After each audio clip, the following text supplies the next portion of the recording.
UN Spacey Wolf Squadron. This is your Wolf Commander. I am your werewolf, Wolf 10 Media, here yet again for another The Wolf Commander Rambles. And this is going to be different from the last few topics I've done. This is going to be one serious topic. You guys are here, you guys are waiting. And yes, it should be quite interesting for what I have to discuss that has been on my mind. Yet again, I've been saying that this has been on my mind for the longest time since the beginning of this year. This is the war on parenthood by the social progressives, the liberals, and the Democrats. Yes, this is going to be that kind of stream, everybody. Welcome to the chat.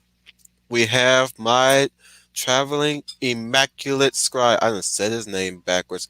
The immaculate traveling scribe, Owen Mendoza, my wingman, who is now my already official moderator. We also have Brian Gill Martin, a regular. Fiona Wolf has made it. She's no longer shopping today, guys. Or maybe she's taking a break off of writing her book, Uplift Protocol. Give her a shout out. Support her on her channel, please. As everyone have guessed by the title, I'm here to talk about parenthood. From mothers and fathers to families, I am talking about what is essential to a child's development, be he a man, be he a woman. I'm talking about the importance of the family unit, the nuclear family, because it seems to me that the social progressives and the liberals and everybody else who is not really on a conservative note seems to want the idea to get rid of the idea of family, of parenting, of fathers and now mothers. First, they wanted to get rid of the fathers. They have succeeded somewhat, somewhat of that notion. But now they want to get rid of mothers, the ones that give birth to the children, or at least they want to create their own mothers. Artificial, I mean.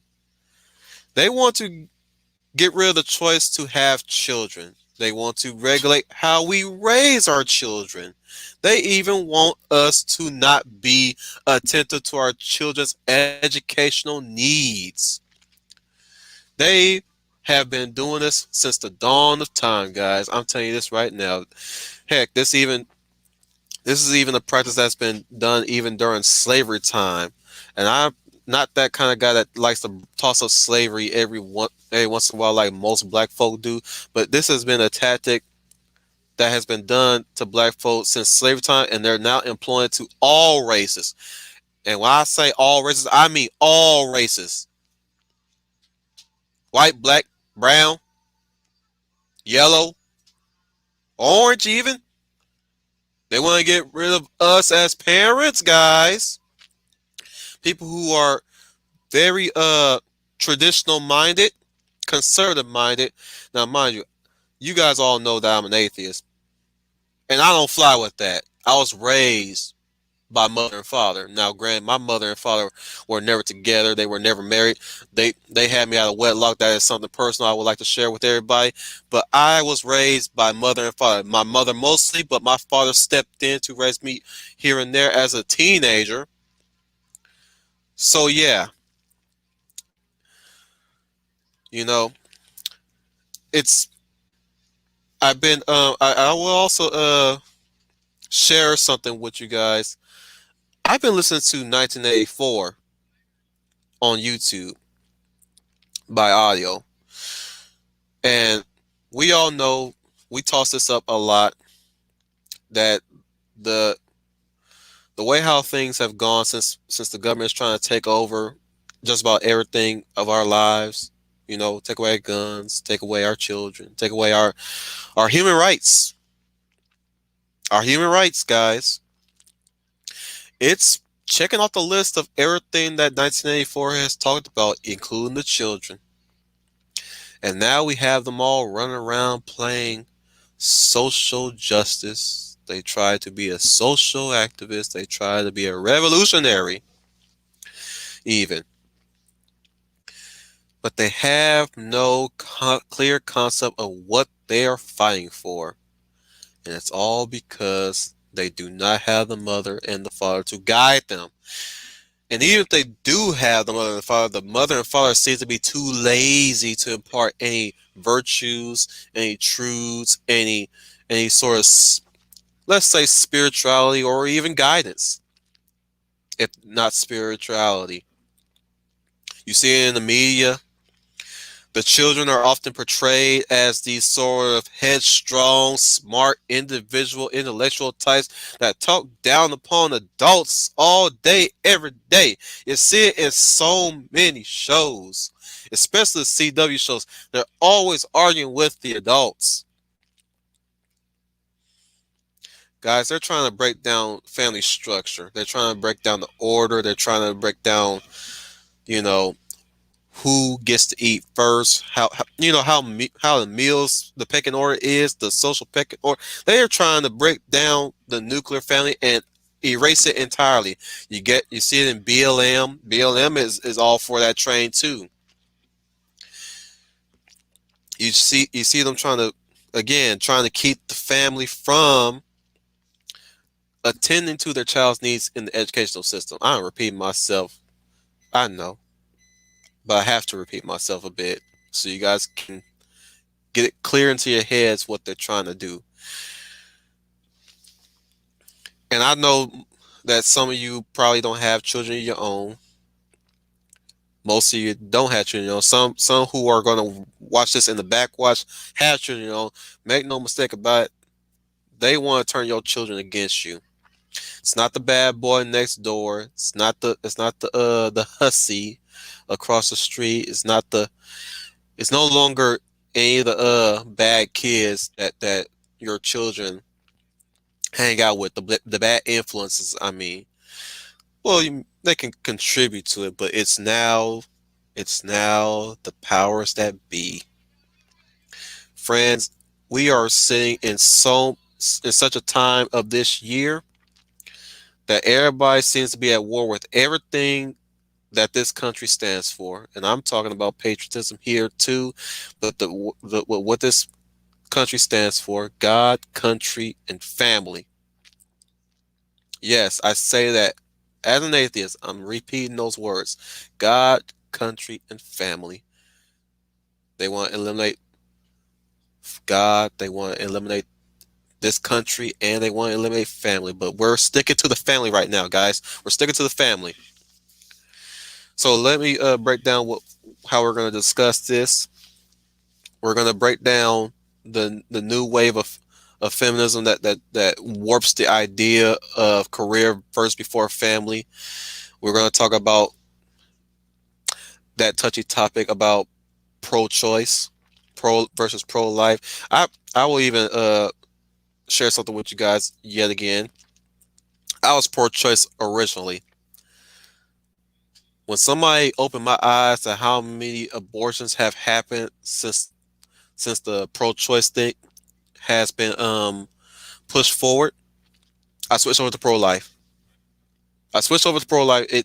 I cannot sit idly by while it's been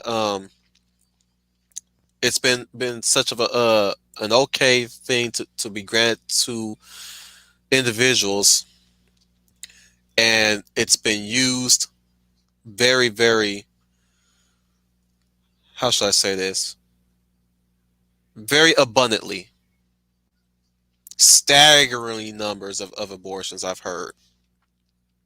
The count is is getting higher too, and it's often celebrated among celebrity types. And they don't understand that when they celebrate this, they're giving these little girls the zero consequence go ahead. We've seen it in history. It's been done in history how we witnessed the breakdown of the family unit. Food stamps, government assistance. You notice how often that women get pregnant out of wedlock, and they use this as a meal ticket from the government, nanny government, as we like to call them.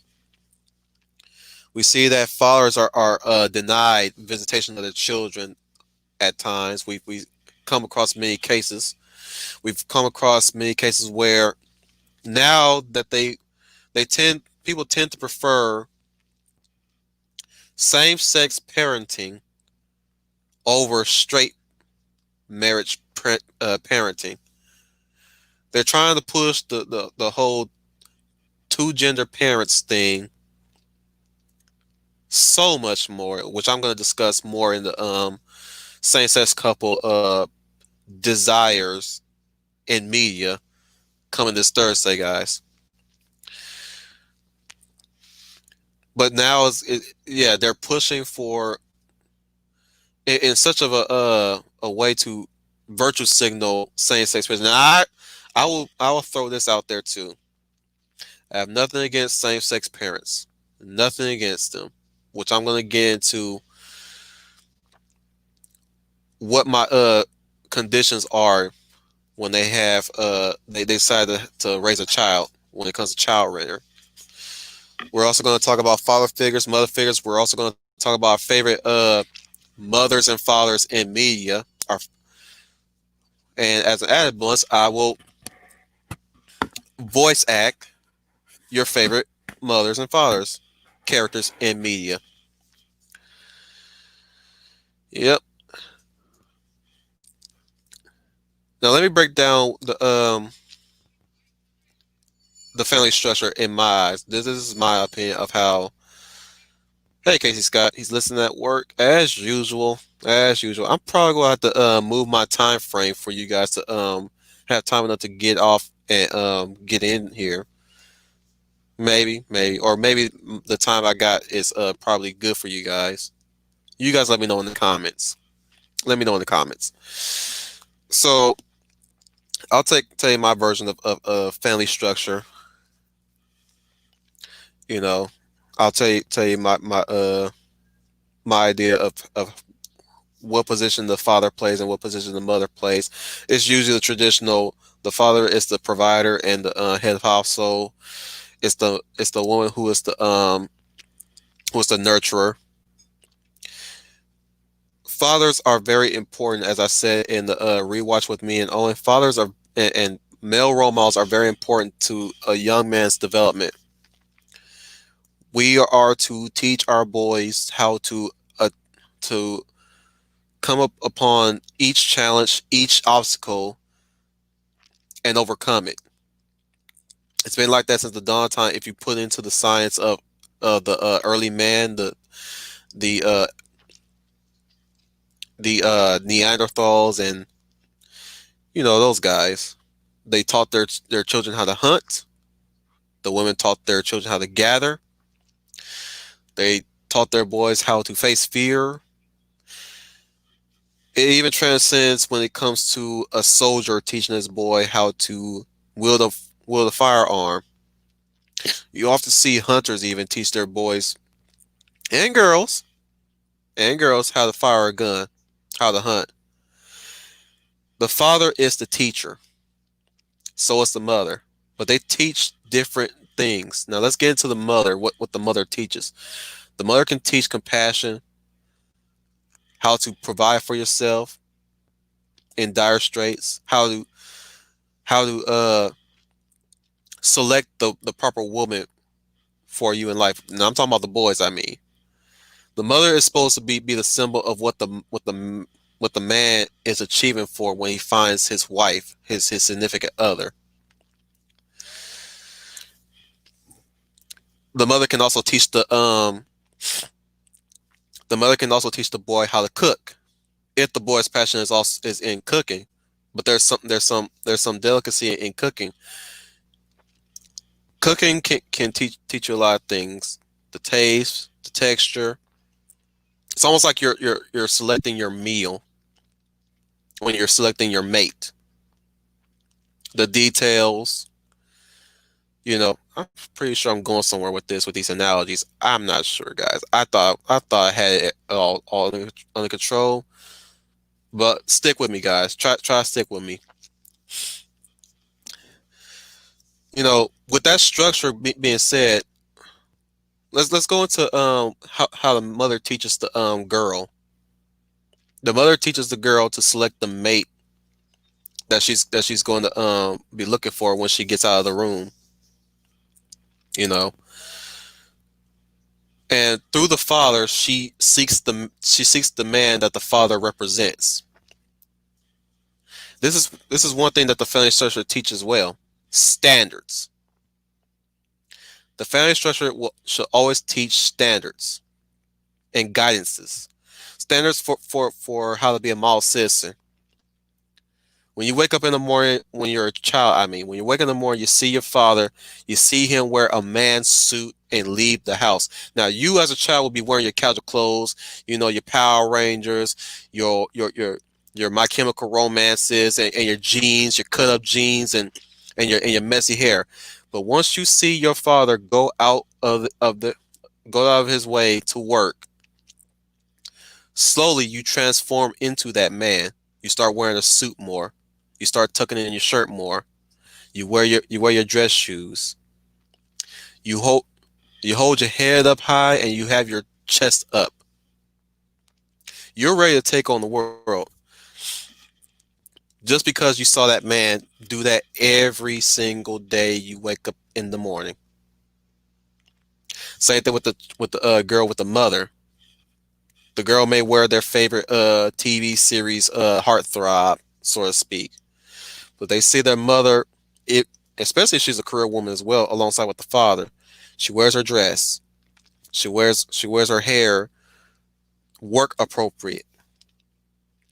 She can walk out, or she's at the house, around the house, and her hair still looks good. She still dresses appropriately around the house. She's not in her sweatpants. She's not in a sweater.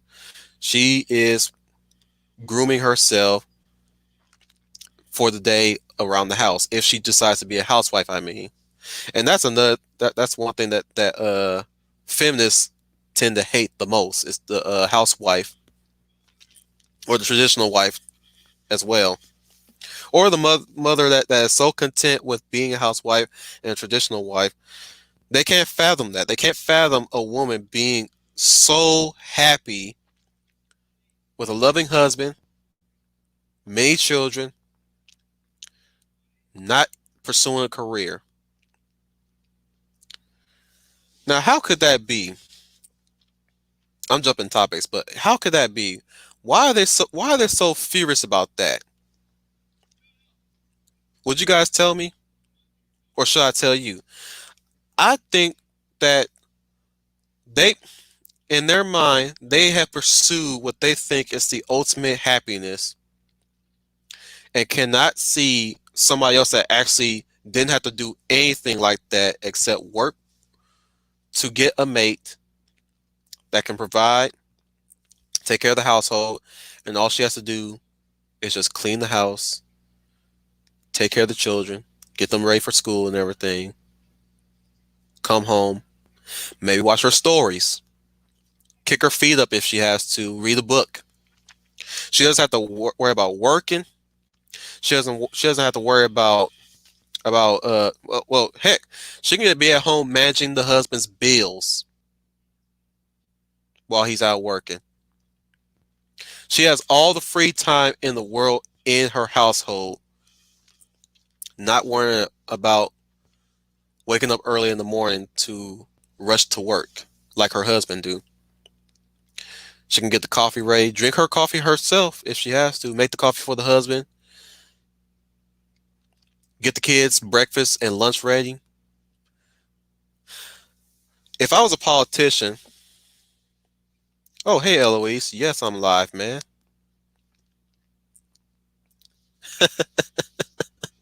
I am live. Oh Brian Gilmore, when I get to that comment, I'm gonna argue the contrary. I am going to argue the contrary on that comment. You have a point there, but I'm saying I beg to differ on that mindset. Now, I don't mean to highlight the feminists this much. Granted, I do have a serious issue with them. Serious issue with them. because I used to respect them. Let me go back to the wife's position, being the nurturer and the caregiver of the household. They tend to see that as complicity in the patriarchy. Why is that? I wonder. They have confused power. They skewed power so much that they believe that power is just something that you just take from somebody, that you steal from somebody. They want to see themselves as powerful, but they have abandoned the power that they have, the real power that a woman has, that we all know that a woman have. Again, that power being making sure that the family structure is intact. The father has a clear mind and clear goal. She has to make sure that he has a clear mind and clear goal, especially if both of them want a future for their children. She has to make sure that her children understands the family structure. They have to understand the man's position in the family structure and the woman's position in the family structure. That is her job as well, to remind them of what their lives are going to be growing up. That goes for their daughters as well. It's okay for parents to have expectations of children, and it's also okay for the children not meet the expectations of the parents. But at times, the children can meet the expectations of the parents to some degree in their own way. How many of you have ever rebelled against your parents, but have come to realize as you gotten older what your parents were trying to convey to you growing up as a child that you didn't understand as a child, but you understand fully now as an adult?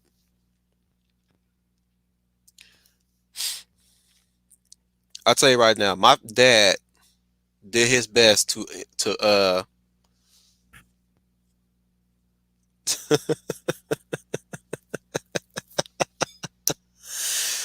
I'm sorry, Eloise just distracted me real quick.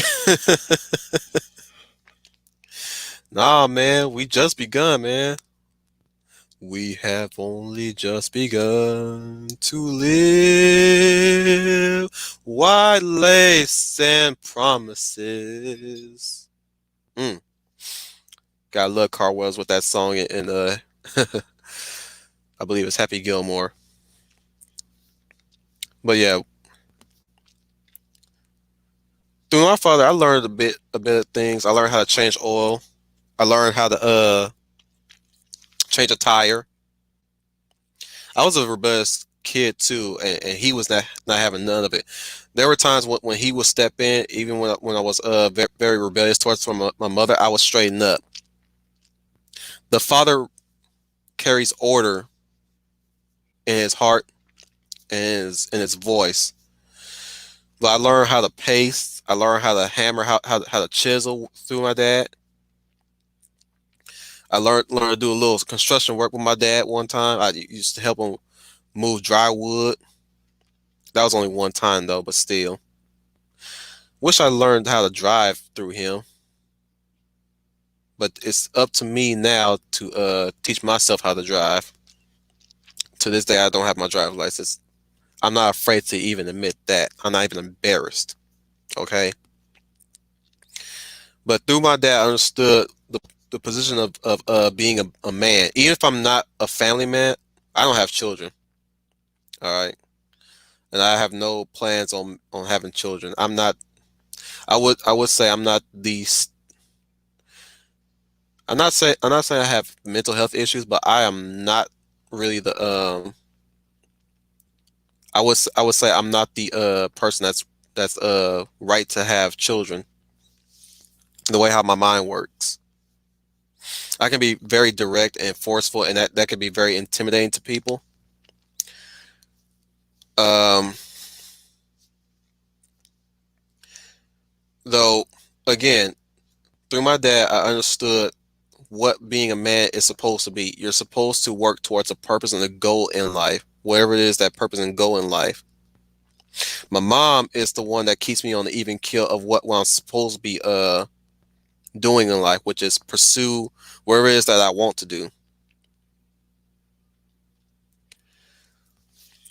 But you see now how when we remove the fathers from the family unit, we see that there's no restraint in the child. That's what the father symbolizes as well. The temperance in one's own desires and vices when it comes to family order and family structure. And the mother controls what is acceptable. Again, each one, what people don't understand, especially the feminists, don't understand what the wife and the husband do in the family unit. Oftentimes, the father has to go. The mother controls what is socially acceptable, whereas whereas the father sets up restrictions, but the mother controls what is socially acceptable. You remove the restrictions, and the mother is lost to figure out what it is that is socially acceptable. And now we have too many mothers that are too socially accepting of so many things in life. Socially acceptable when it comes to pro-choice, socially acceptable when it comes to even drag queens in a study group in schools. Let me ask you this: how is a guy who's very socially mature and very hyperly mature, socially is who's often seen as a clown through many people with very restrictive tastes, socially acceptable to teach children or to school children on gender politics and gender dynamics. That's another thing that they're breaking down. They broken down the gender dynamics and the gender politics. Now, here's the thing. I believe gender politics is a non-existent term that they fabricated. It does not is it does not exist in my world. I believe in structure and gender dynamics, though. What each again in a dynamic fashion, what each gender contributes to the family unit. You know, but they have tried to erode that dynamic by putting social politics, their own little brand of structure. Now let me take it back to slavery, and let me put into to a broader picture of what the government has done or what the government is trying to do. They are trying to reinvent the slave auctions. Basically, they're basically reinvigorating slavery. They are trying to separate parents from their children, like they've done to the African slaves of way back, and they're doing it through food stamps, government assistance, and all sort of government assistance programs that women have gladly accepted. Women who most women who haven't worked in jobs but are willing and accepting to lay on their back and receive the seed of a random dude and kick him to the curb to get free money. Free money. They have pretty much told the man that we don't need you except for your seed, and they're going to put that into the mind of the son, that the son don't have to do much of anything except lay with a girl and walk out, because the father is no longer in the household, and the original father has been removed from the picture. You see it in these other programs where they're trying to again, they're trying to put in the whole pride flag and removing the American flag. Even they're trying to as I was saying earlier, they're trying to push this narrative that same-sex couples are good parents, which I'm sure they are to some extent, but two mothers can't replace a father, and two fathers cannot replace a mother. And this is where my social exception to same-sex couples come into. I'm accepting of same-sex couples so long as there's an opposite gender to show what child that they're raising, what it is to be the opposite gender. And I'm talking about two fathers, one daughter, right? You should have a female role model, not just any, just like let's go with this. A very well-rounded female role model that can teach that girl how to be a woman. Two dads can't teach a woman teach a girl how to be a woman. Neither can a dad can teach a girl how to be a woman if they're a single father. That's the truth. That is the objective truth. The opposite gender cannot teach the opposite gender how to be a man or a woman. It has to be the same gender. If it's two mothers, they need to have a male role model. If it's two mothers with a boy child, they have to have a well-rounded male role model to teach that boy how to be a man. And no, cannot be a homosexual man. I'm sorry, cannot be a homosexual man. A homosexual man will never know how to be a man, or teach, let alone teach a boy how to be a man, unless he's very masculine. He's very comfortable with his masculinity. Then I'll be accepting of that. But they need to have a well-rounded male role model to teach that boy how to be a man, or what it's like to be a man, or what it's like to be around men. Same thing with the two dads and the girl, and the woman teaches the girl what it's like to be around women, how to be a woman, and what it's like to be a woman. They talk about this whole idea that when it comes to writing, that men cannot write women, but they are not teaching little girls on how to be women. They're teaching the girls how to be men. Instead, the destruction of the family structure has led to women being so confused that they want to be men now, and men want to be women now. It's getting to a point where they're even allowing trans. Listen, I don't believe in trans rights. You guys, they can dox me all they want to. They can thumb down my stream right now. And you two, I dare you to try to close the stream down. I dare you. Here's why I don't believe in trans rights. Because what rights trans have is called human rights, which is rights to everybody. They have rights to freedom of speech just like everybody else. If you remove the race and gender and all the whatever politics, they have rights. Okay? I don't call them trans rights. I call them human rights, because you are part of the human race, regardless of whether you believe in whatever you choose to identify with. You are still a human being. Okay? And family would teach you that you are a human being. Had the family structure stayed intact, and not as scatterbrained as it is now.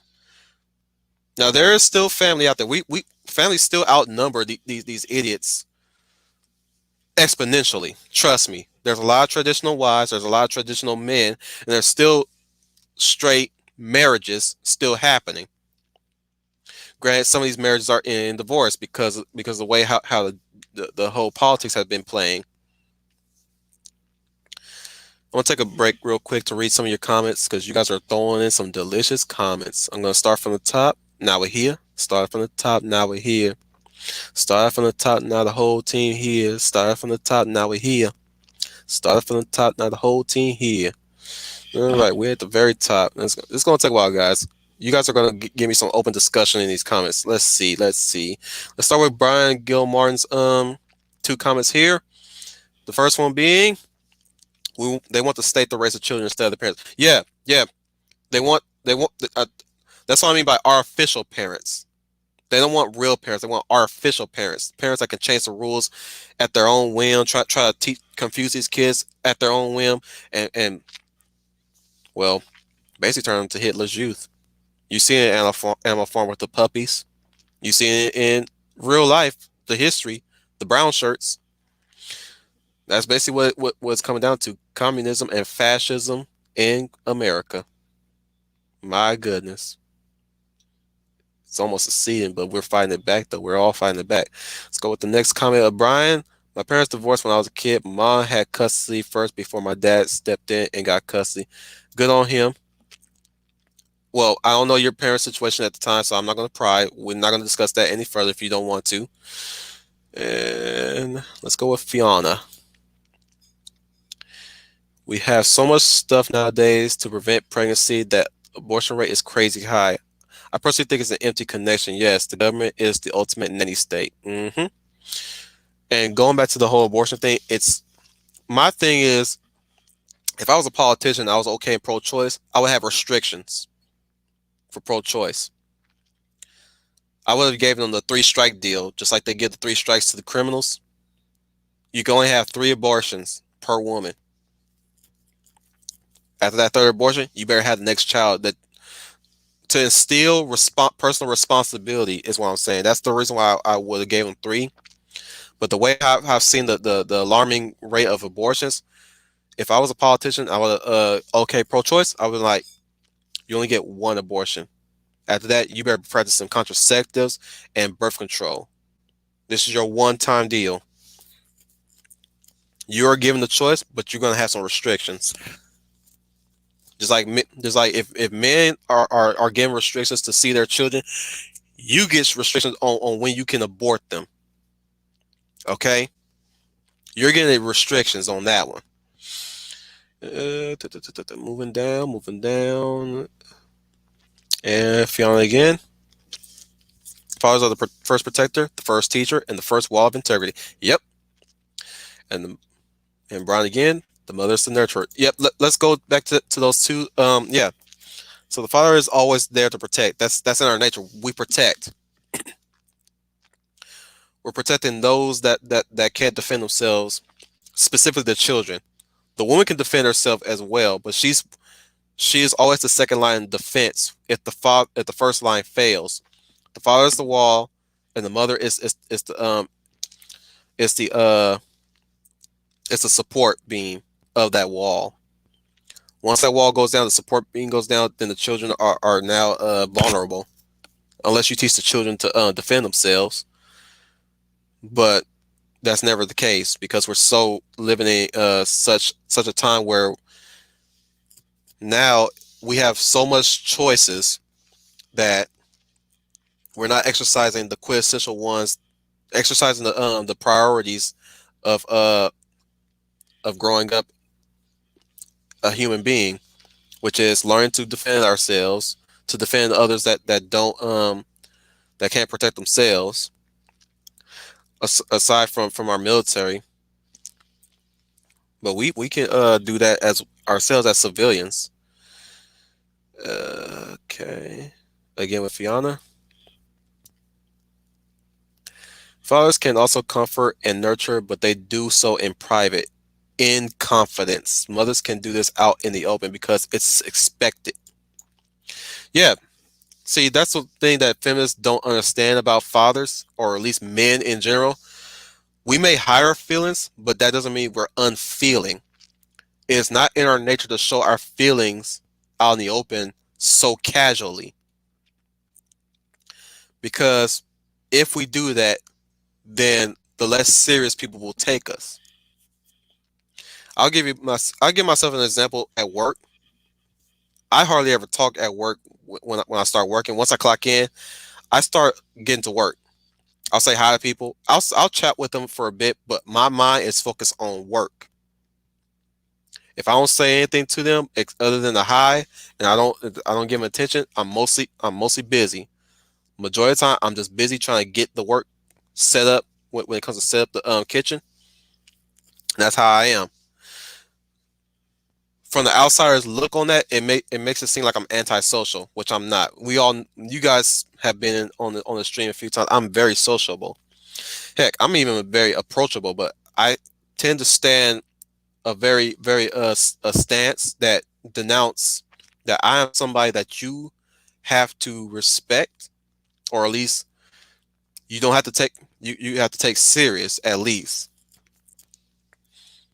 We can be friends, but when times calls for me to be serious, I get serious, and I expect you to get serious along with me. And how I tend to look at everybody, I tend to look at the same standards I put on myself, and half the time they tend to meet some of those standards. So there are times I give people a pass because they meet some of the standards that I place upon myself, and I tend to push people to better themselves, which is why people respect me so much. That's why people like me so much. They like working with me. And I'm also very lenient at times. At times. Casey Scott with this quote, tried and true, the clear message. Feminists hate anything feminine. That is true. Brian Gilmartin shed some more light to that. Feminists hate the traditional housewife because they think it offers no power. Now, this is the comment I wanted to shed some light into. That I wanted to break, if you will, deconstruct. See what feminists see in a traditional housewife is weakness and slavery. That is not the case when it comes to the housewife. The housewife keeps order and structure, just as the like I said, she's there to complement the man's order and structure. Again, she makes sure that the children are well behaved, just like the man makes sure that the children are well behaved. Think of it like this: the king and the queen. The king leads, the queen leads next to the man, next to the king. The king sets up his goals and structures, and the queen makes sure everybody is following those structures. She keeps everybody in line. That's why. That's why. That's why. It's kind of funny in Honey I Blew Up the Kid when Rick's wife says men can be all about fun and games, but money means business, especially in her. There, there is truth into what she's saying, especially in her household. She will not let anything fly in her household, especially when she knows and understands what the man has set up in the household. She reminds these children that you have to respect your father, and at the same time, you have to respect your mother. So when she wags that finger, she mean business. And oh, don't threaten a child in front of a mother. Trust me, there's strength in a housewife. One thing also is powerful in a housewife. What feminists ignores, or at least choose to believe doesn't exist. There's a power in a housewife when it comes to connecting with her children. When she ensures a trustful bond between child and parent. She is also that link to the child and the father. What what to a child a father instructs on can be too hard on them, can be broken down gently and nurturing through a mother. That's the power of a housewife, and the power of a mother. A mother breaks down the structure and the standards and the order that the man commands towards his children. so that the children can best understand what the father expects of them,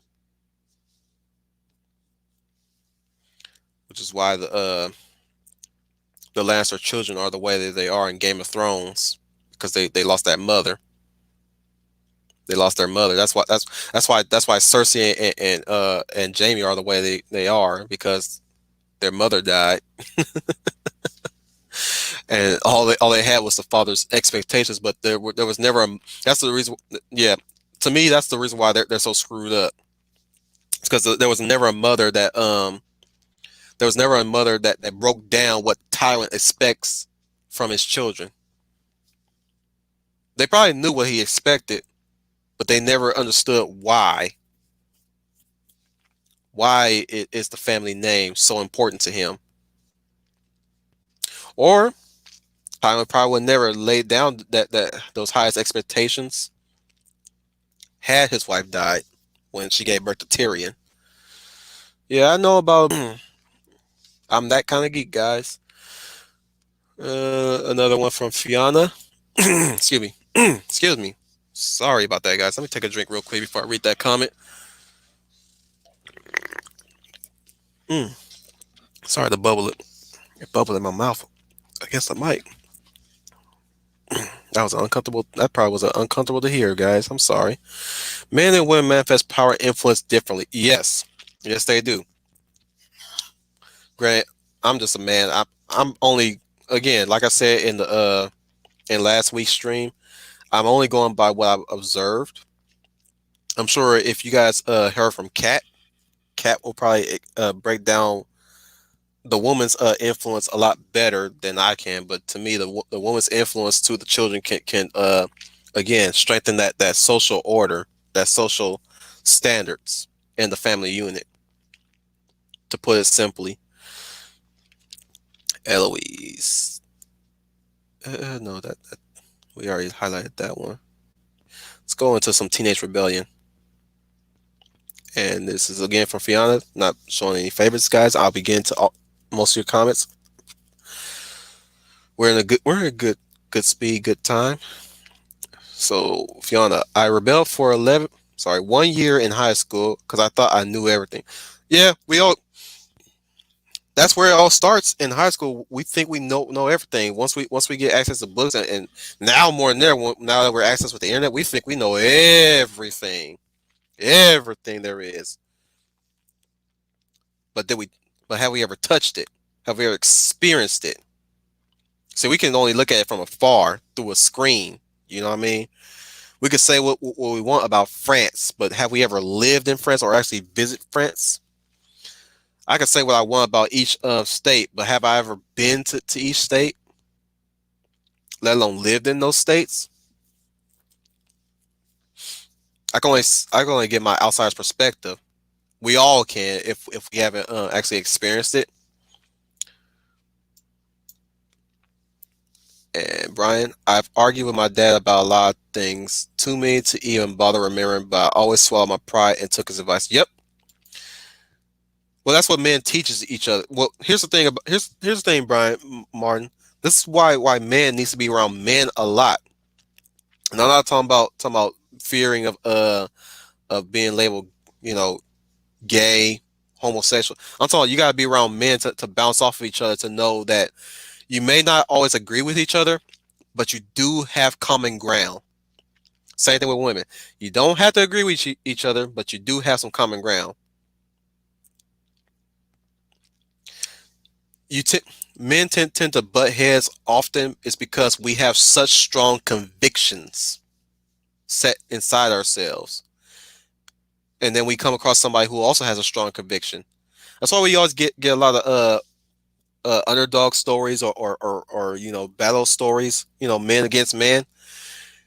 The convictions clash, but over time, that's how we unite as men and bond. When we bond together, we we're united because we finally found something in common, as opposed to what we oppose. You may also, if you guys ever watch the backwatch of me and Owen's rewatch of Starship Troopers, when I made a comment about how I got into fights, but those who I got into a fight with end up becoming my friends all of a sudden. And I'm talking about physical fights too.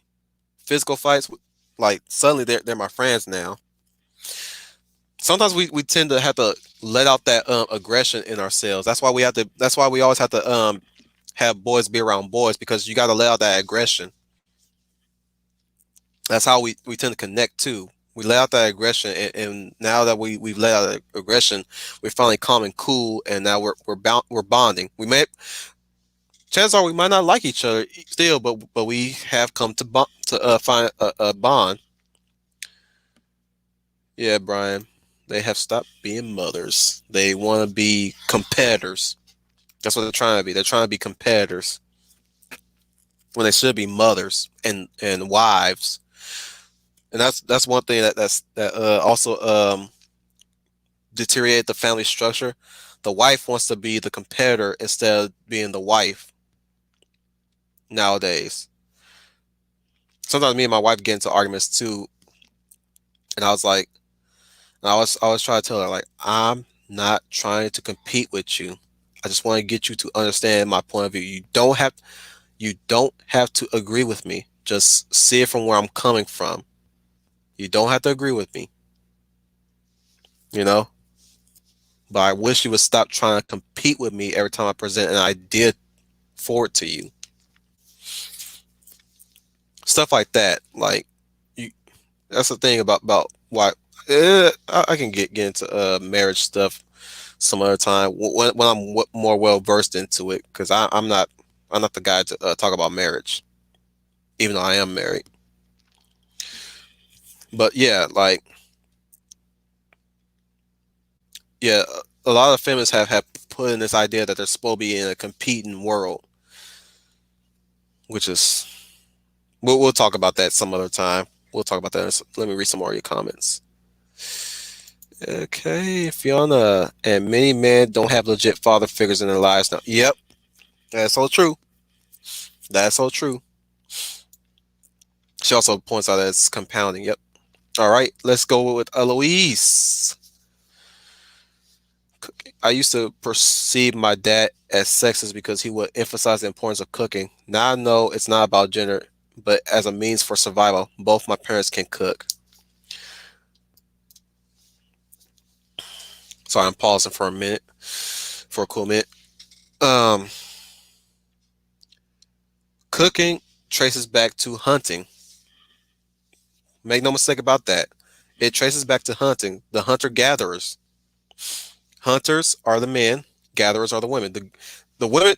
Here's why I say it transcends to us, to people of today, because the women would know what women have the intuition to know what spices to go into the food, what flavor to flavorize the food. It's a skill that they develop, passed down to generation to generation to generation, but it comes back to them being gatherers. They have an intuition on how to pick the right thing, and that has been shall I say, overturned and redefined as uh, it's really sad, because women are very good at gathering. They can gather around a group of guys, but will take the one that they believe is the right one to bear their to for them to bear children and pass down the next generation. That will give them some structure and protection in their life. Because trust me, well-rounded women, I'm calling them that, well-rounded women wants order and structure in their lives. They don't like chaos. The feminists like chaos. That's why they always get in front of men a lot. And so much ridiculous. It's ridiculous what they do when they get in front of men all the time without consequence too, no less. And they do it because they know they're not going to receive consequences. But they go at the men in such very, very outrageous ways. Fiona. Yep, my parents too. They specialize in different kinds of foods, though. Yep. All right, and there's Brian. Oh, Melissa was here for a while. Hey, all right, she's gone though. But yep. So let me read that real quick. What to me? Have a great stream. I'm going to have to skip this stream. I'm fixing my YouTube. My original channel got terminated this morning, and I have to set up my new. What the heck? How did that happen? That's weird. Let's go to Brian. Oh no.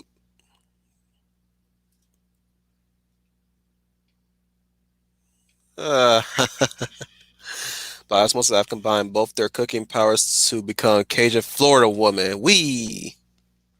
All right, let's go to Brian Martin. This is interesting. Dictatorial regimes throughout history have always separated children from the parents. That is correct. That is correct. And I like your other take on my human rights thing. No one deserves special rights because we're all humans. Yes, I like Casey Scott. History. What's that? It bad. It hurt people's feelings. Yeah, that dummy that was that young dummy. He was stupid. Another one from Bryant. Father and mother are the sword and shield for their children. The father is a sword that fights off threats, while the mother is a shield that offers protection and comfort. Yes. There you go, Brian.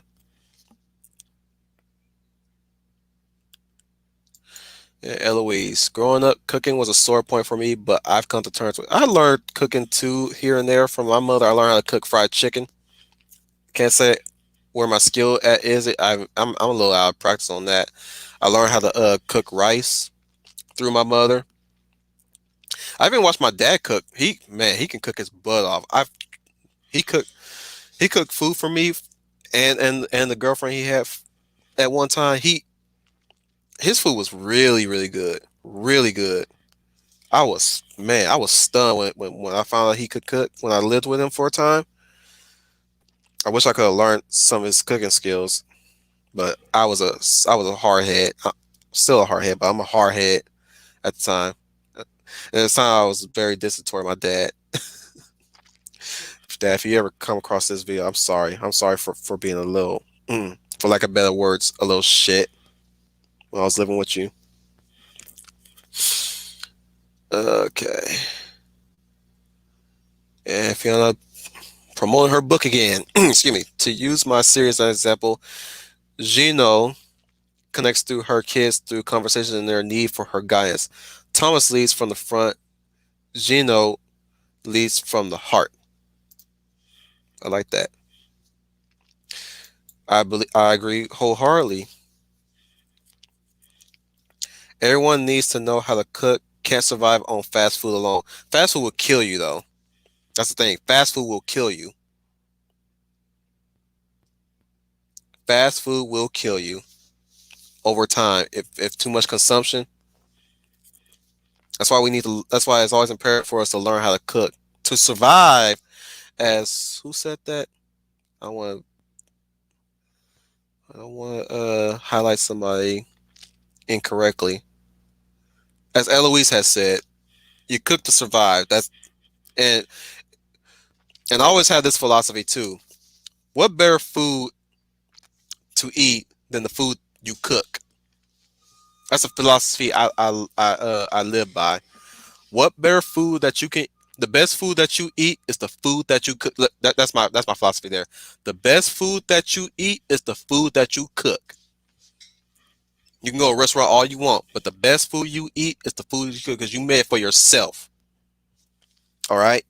That's the reason why it tastes so good because you made it for yourself and you know what you like and you know how you like it too. Uh, get your comments more. Brian, I've learned how to make chicken, salmon, steak, pork, hamburgers, among other things from my stepmom. I learned that stuff through my mom and my grandma and my grandpa. That's why we have to have this is why you that's why I push this family structure first and foremost. Excuse me. and it's getting to a point where I have to push that that structure. Is because I also have nieces and nephews. That's why I'm trying to build myself to be a model citizen more, because I have nieces and nephews, and I don't know how much of their fathers are in their lives. But if there's a man missing in my nephew's lives, I'm going to be that male role model that they look up to. It's imperative for me to do that because I'm the uncle. I was raised around my uncles too. I was raised around my uncles, and again, they showed me how to fight. They taught me how they taught me a few things. But it's always imperative to for you guys be family minded too, because you may have nieces and nephews that you probably don't know about, and you have to show them what it's like to be a man, or what's important as a man or a woman.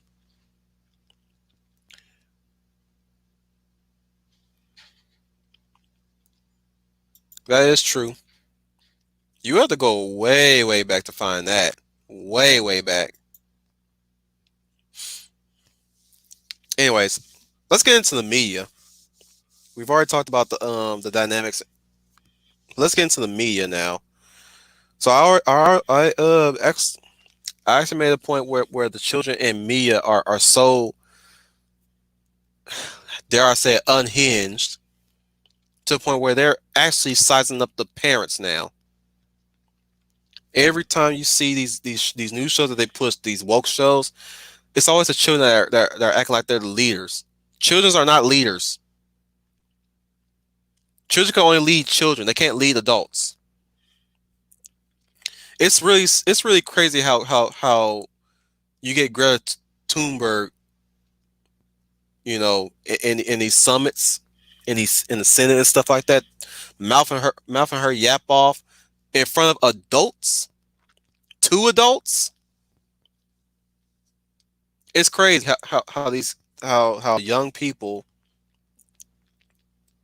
younger than any of us in these chats and in the stream right now, act like that they're leaders. They're not leaders. They don't have what it takes to be a leader. They don't have the structure on what teaches them to be leaders. Especially these people that lead these riots, these protests, they're not leaders. The founders of these factions, these social movements, they're not leaders. A leader does not change their social structure or their rules and their laws on a whim like they do. Nor are they quick to excise those who don't follow those rules. They give them warnings, and then they give them the boot. I've never came across a structure that kicks that will kick immediately ostracize somebody the moment they do the wrong think. You know,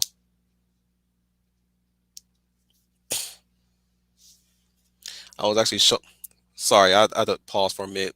Brian hit a soft spot. Yeah, I showed my. Here's the thing about me, because I was teaching my niece how to draw too. But the reason why I want to teach her how to draw is to it's therapeutic, to be therapeutic for her. Sometimes it's therapeutic for me to go and relax and start drawing something. It keeps her focused. It keeps her goal minded. That's what I told my mom one time. It's like the reason why I gave her drawing materials is to help her relax, unwind, and put her mind onto something creative. Because a child can teach you a lot about themselves when they get into something creative, especially if they don't tell you everything that could be wrong with them. You get them in that creative mode, and and that's how you establish a conversation between you and child.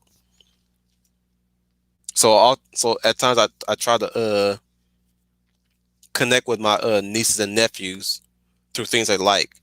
Like I managed to make a connection with two of my nephews through anime. When I mentioned When I mentioned Dragon Ball Super, and man, when I talked about Goku, he perked up. My eldest nephew, he perked up quick, real quick. He's like, "You know about Dragon Ball Super?" I'm like, "Yeah," and I know about Dragon Ball Z and GT and all the other anime that you're into, Boku no Him- Boku no Hero Academia, even One Piece. He was man, he was at my hip the whole time when we went out to go Christmas shopping, or at least get some supplies. Help my sister get some supplies and stuff. He was at my hip. That's how men connect. Women could connect on a different level too, and women could connect with men on that level too. But man, that was a beautiful day when I visited my two nephews. He would not leave my hip because he was so curious as to what I know. He's like, teach me your ways. Tell me something about anime, man. It's like, yeah, I'll tell you a lot about things. Next time I come out here, we'll chat some more about anime. You know,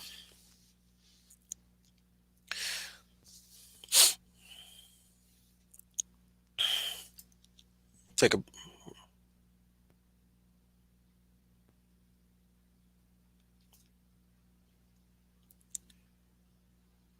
I'm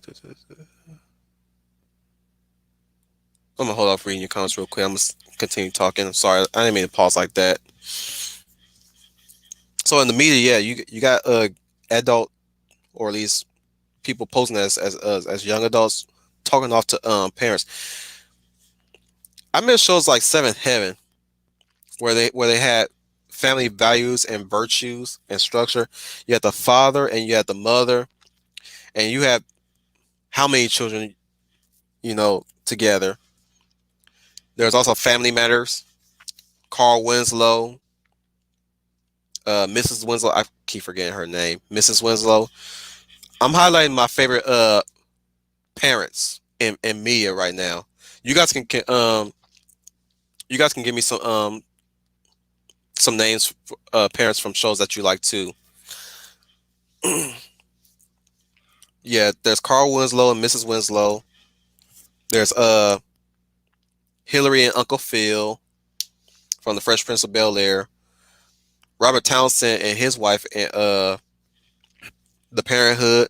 That's a very old '90s family show, especially the same as Up and Away, the Disney original movie Up and Away, where they were live action superhero family before the Incredibles. Great, hey, Bob Parr and Helen Parr, Elastigirl and Mr. Incredible, very good examples of mother and father, of parents.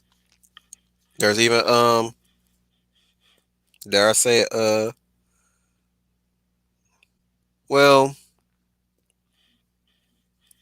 if we get another sequel with these two, Fiona and Shrek, maybe Donkey and Dragon. I do not want to know what that bed looks like and how they're able to produce children like that. Those hybrids, that was weird. Or hey,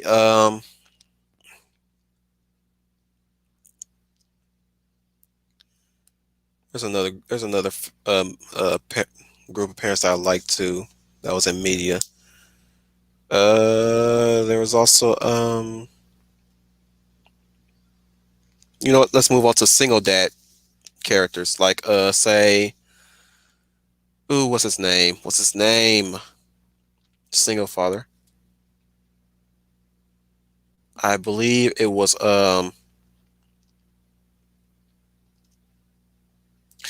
actually my wingman had gave me a few video clips about this one movie called Kramer versus Kramer, where there was a single dad. It started Dustin Hoffman, and it was about dad trying to be a father when the deadbeat mother, yes, deadbeat mother, drops her son onto him when she apparently she couldn't handle raising the child. Another single dad movie. Y'all give me some. Y'all help me give me some examples for single fathers in the chat, in the media. I mean, Ooh, there was I don't think that was is will I even count that as a good movie? There's a movie called Curly Sue. Have any of you guys heard of Curly Sue? It had a single father in there, but they were kind of like he was like a very unsavory type person, but he had his daughter with him, and they were like they were always committing crimes to survive. Not necessarily high crimes. They were just like he was like a con artist sometimes, and she was like a little thief, a little pickpocket. But there was kind of like a good dynamic between him and his daughter, and that's when they lived in this lady's house and stuff, and the rest is history. You talking about Bob Saget from what's it called? What's it called? Not Step by Step. It was Full House. You talking about Bob Saget's dad, Fiona. Forgot his name too. He also had brothers with him. They were the uncles with the Olsen twins. Or are you talking about another movie though? Okay, yep. Oh, yep. Oh yeah, we can go with video games too. Grail. Dude, Grail's a dude is boss. I love Grail. I was sad. Ooh, I don't want.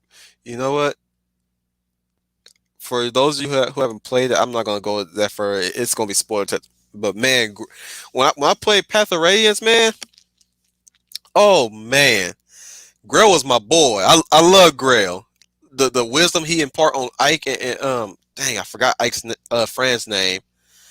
But man, the he he's really like to me he's like one of my list of men I will literally go to war with alongside not go to war against but go like fight alongside or at least he'll be the guy I will let lead the charge with me.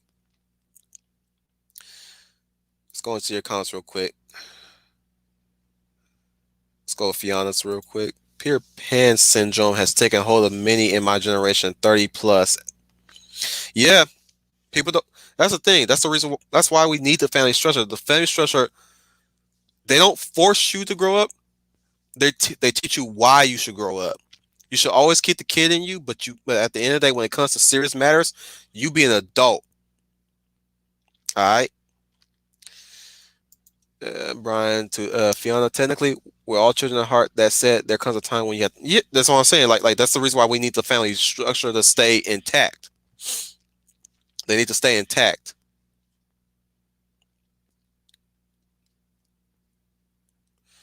Yep. The child part of myself to sorry, Fiona to Brian Gilmartin. Oh yeah, the child part of myself craves aspirational heroes and uplifts science fiction. And another from her. It feels like certain politics have stunted people's growth in other areas on left and right. Everything is in between. Yep, definitely. Um, you know what? I don't want to get into that one. It that's a whole different topic. But in a way, you could say the left has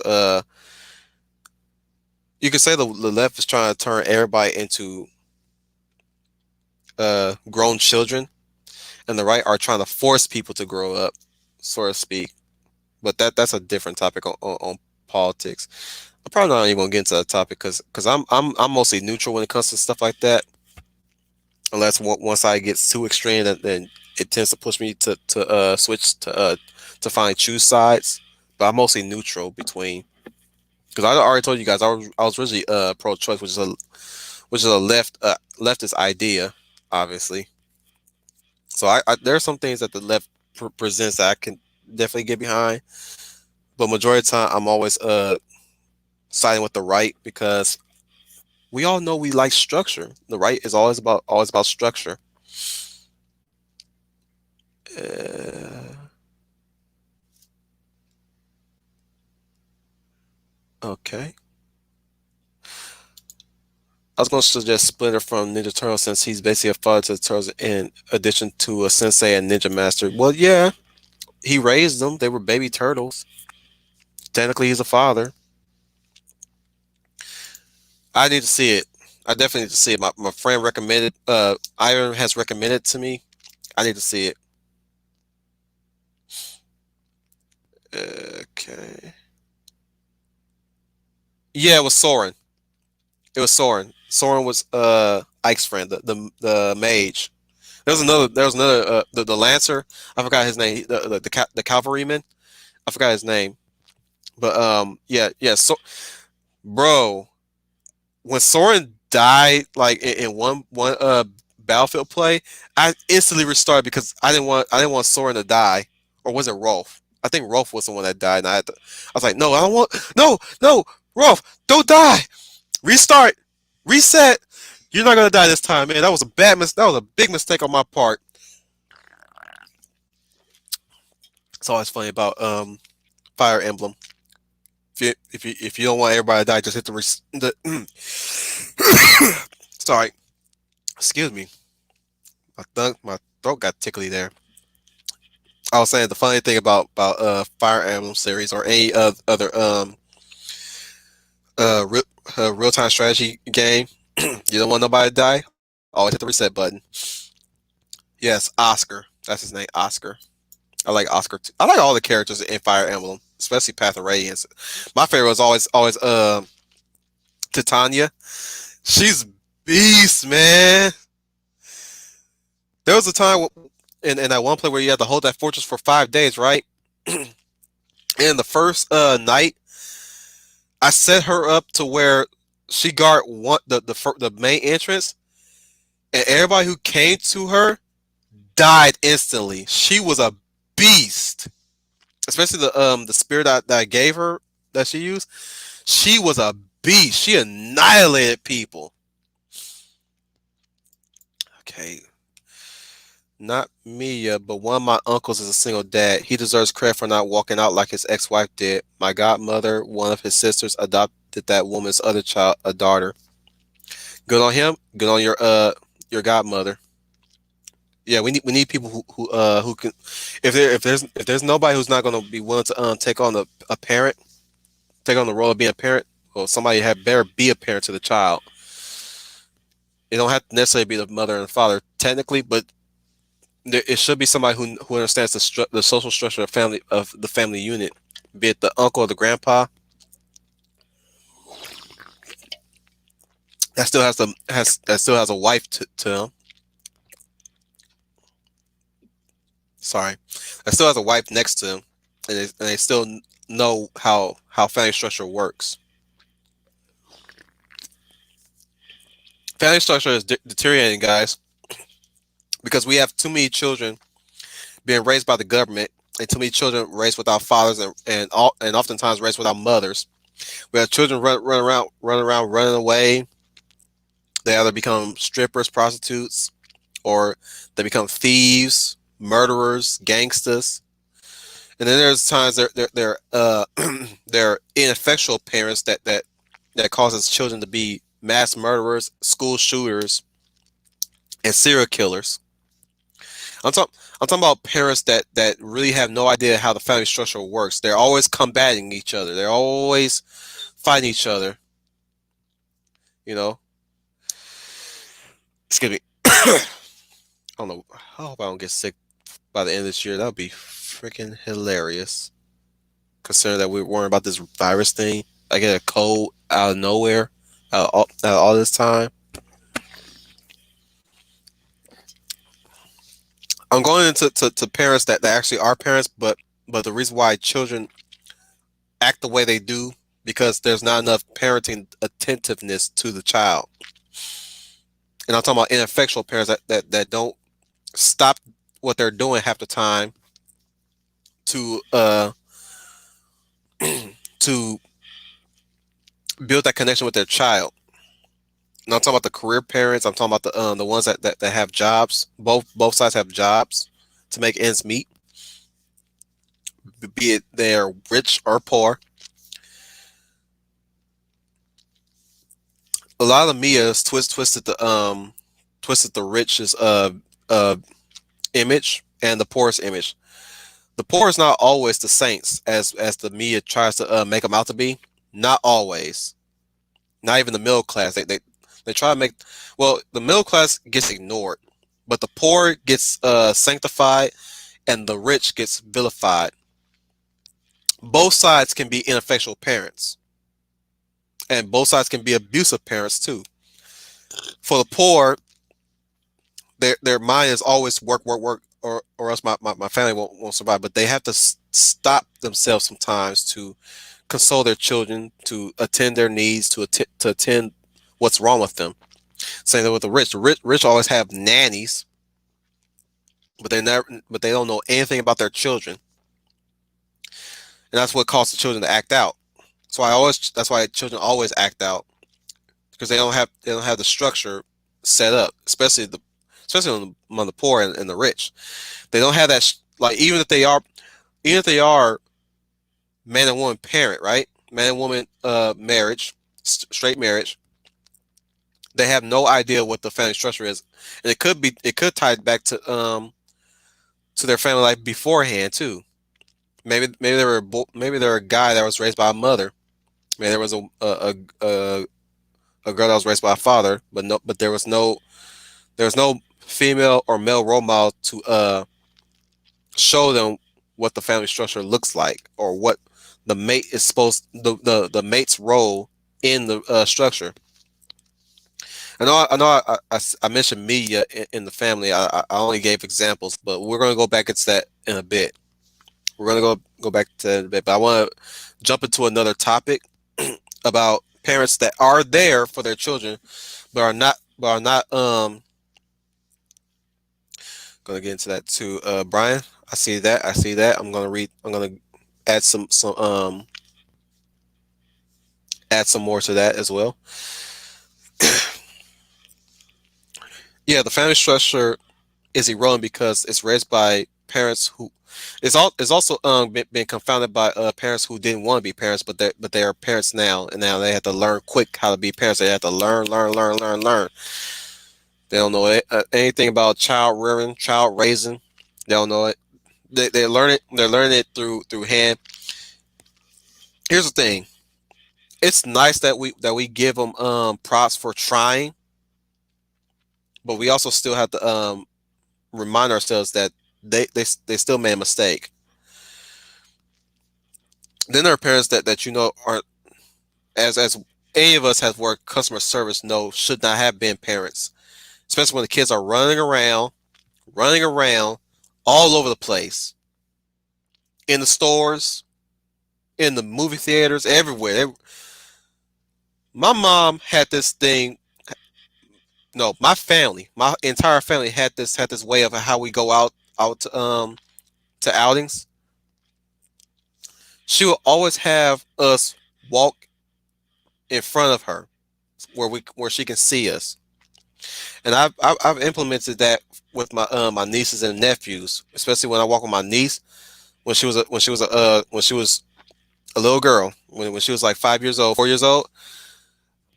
I gently pushed her ahead of me. I like walk ahead of me so I can see you. Walk ahead of me so I can see you. I always repeat that to her.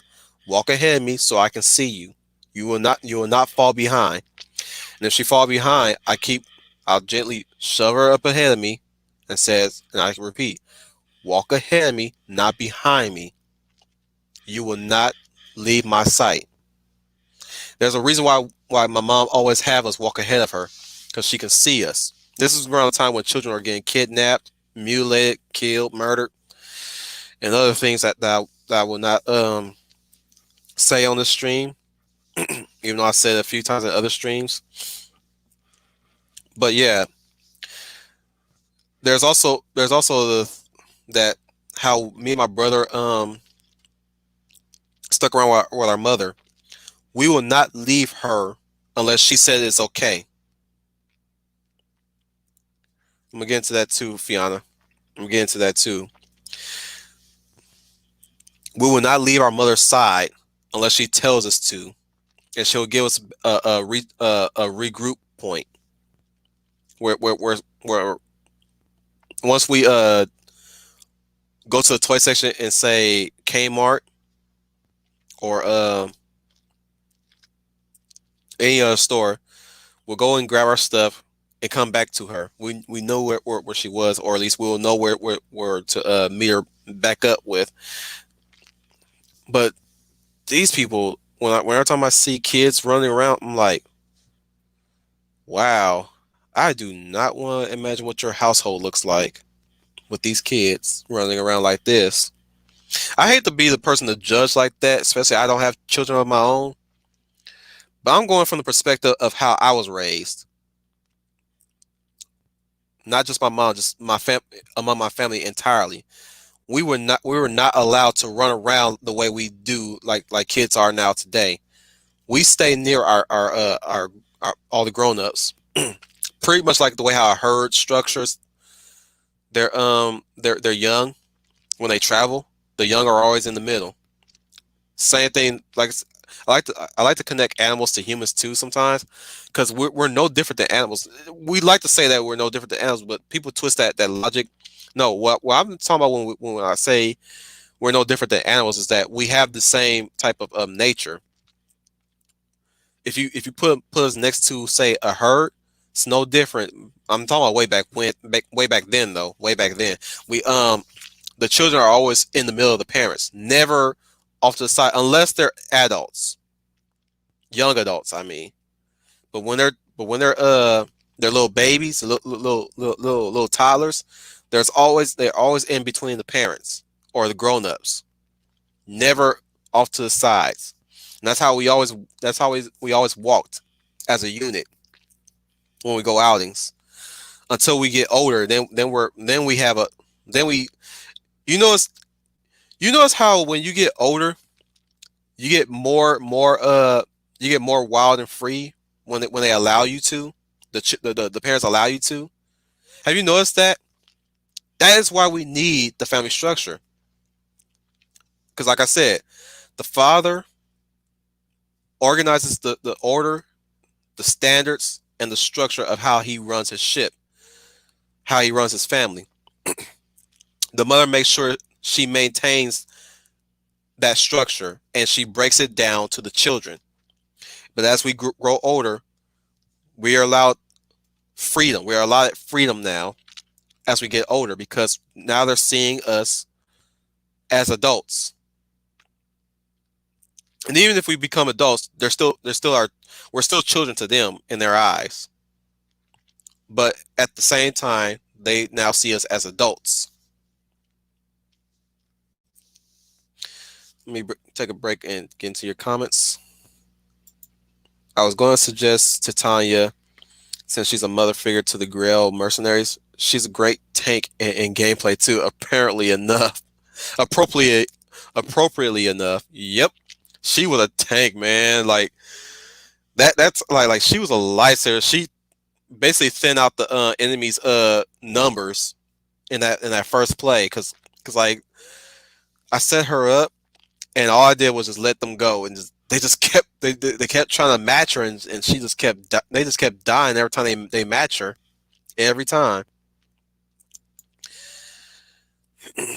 Brian's comment again. A lot of media tends to portray families as dysfunctional. Seems to reflect a lot about the writers, if you ask me. Yeah, writers who've lived in dysfunctional families tend to be what their environment reflects. That's all they know. That's all they understood was dysfunction. They don't know structure. This There's not to say dysfunctional families don't have structure. They can function through dysfunction, but they can have a sort of structure within themselves too. But make no mistake. Well, here's the thing: dysfunctional families tend to again, it's the way how they're it's like what you said. It's the way how they're portrayed. It's the way how they're being portrayed. They're being portrayed as very rowdy, distasteful.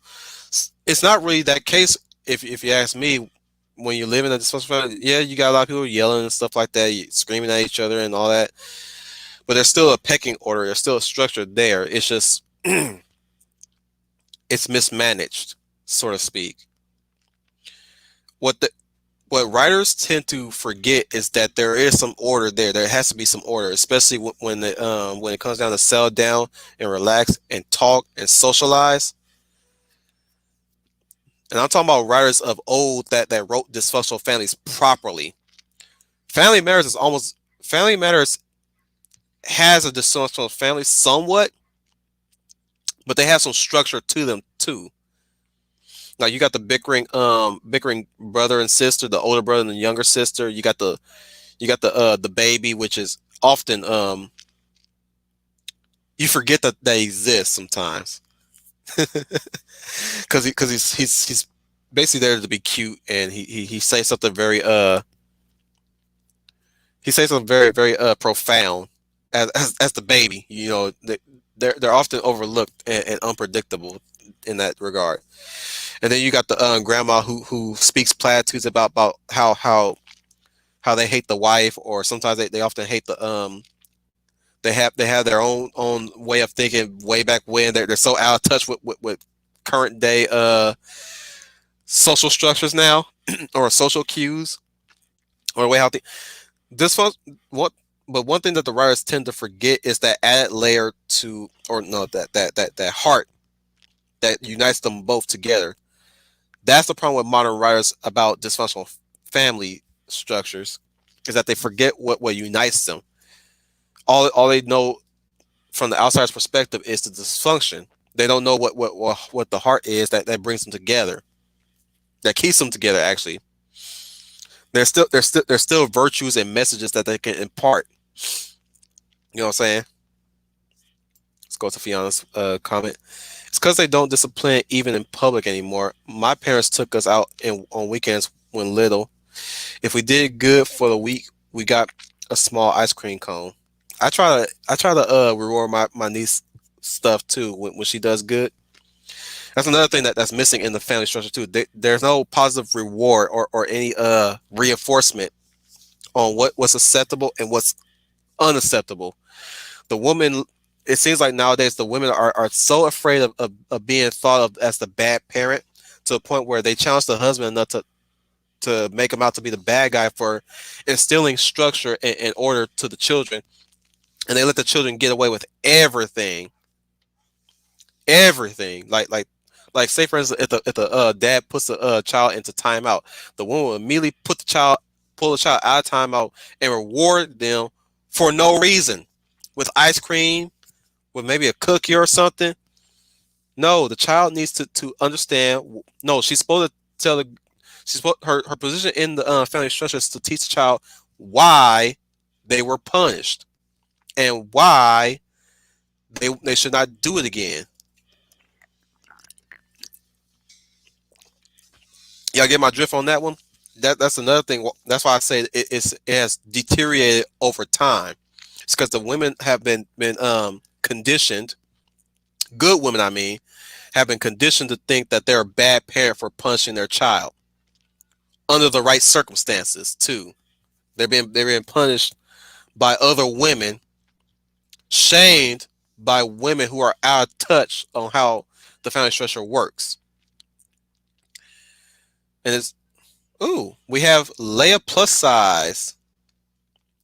Leia plus size. Welcome everybody to welcome Leia plus size everyone. Love that icon too, by the way. Yeah, it's been going good so far. I will admit these streams are just me just going over what I've observed from things I've seen thus far, from the news, from the media, from the social media. I I'm really like let myself go here right now. Like I'm going by what I've observed from from my family life, from growing up and stuff, and how things were structured, and I'm beginning to see things of how they are now. And again, modern writers don't know how to write parents anymore, or at least they don't know how to write family structures anymore. That's why in my books, especially after years, I'll get into the character's backstory, but I'm gonna get into their family life. Granted, they are anthropomorphic animals, but anthropomorphic animals have structure. If you study animal behavior when it comes to rearing young, there that's one thing. That's why I gotta respect animals. Yeah, I already brought up Uncle Phil. and Hillary as a good parents. I'll read your comment real quick. I don't know if this has been said, but I love Uncle Phil from Fresh Prince because he was a dad, not a fool like Homer Simpson. See, here's the thing about Homer Simpson. He is what the writers make him to be. Sometimes he's adult. Sometimes he's an actual smart guy. I prefer smart Homer though. I prefer smart Homer. I like to call him smart Homer. Excuse me, and I'm saying it in quotes. Like he's often mistaken to be a dumb lug, but he has very clever moments. Is what I'm saying. But Homer, I will say this: Homer is not the best role model, nor is Al Bundy from Married with Children. They're not male role models. They're not the right role models. They are they are good for when it comes to encouraging guys to overcome obstacles, but they are not the kind of role models that you would want your children to emulate. And Fiona, I'm doubling back on Fiona. I kind of like the dinosaur show. I'm the baby, gotta love me. Sorry, let me try that again. I'm the baby, gotta love me. That's as close I can get from baby's voice. They're a dysfunctional family, but they had their own order to things. Again, back to what I was saying about the dysfunctional family. There's a heart. There is a heart within the dysfunction that brings them together. And all we have is very, very abusive. Well, not abusive. That's too strong of a word. We have misguided dysfunctional families nowadays. When you look at the Flash, the Flash series.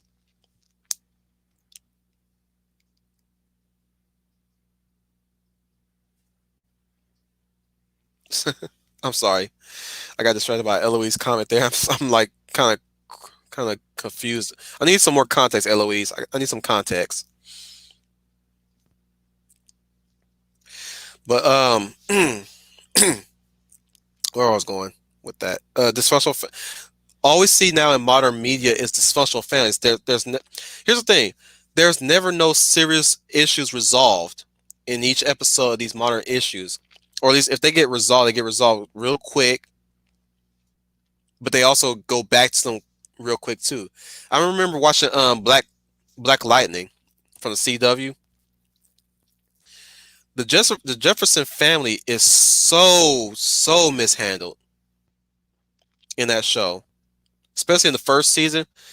Black Lightning's he in one moment he's all about having his daughters fight crime with him, but then the next one he turns on a dime. The instant that they either get hurt, they either like I get he's a dad that loves his children very much and he want to do everything to protect them.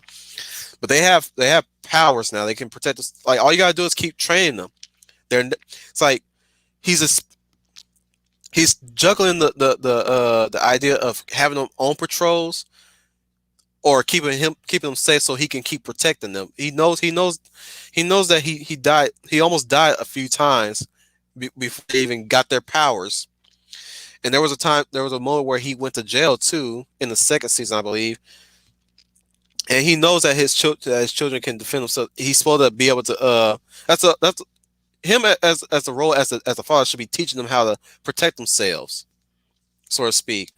And he get on my nerves every single time. He either has this he gets on my nerves a lot when it comes to flip flopping like that. Even the mother, his ex wife gets on my nerves too.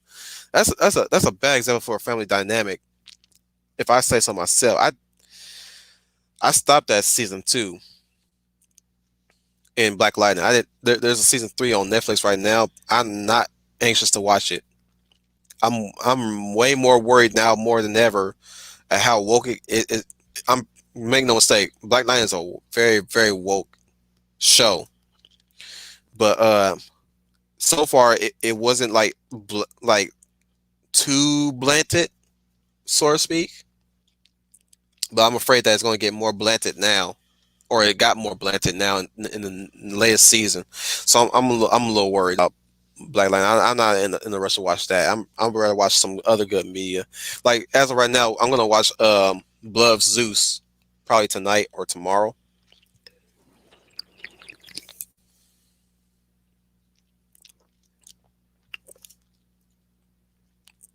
Let me take a break to read your comments because Fiona, not Fiona, Leia plus size got something too for me. Let's go with Brian.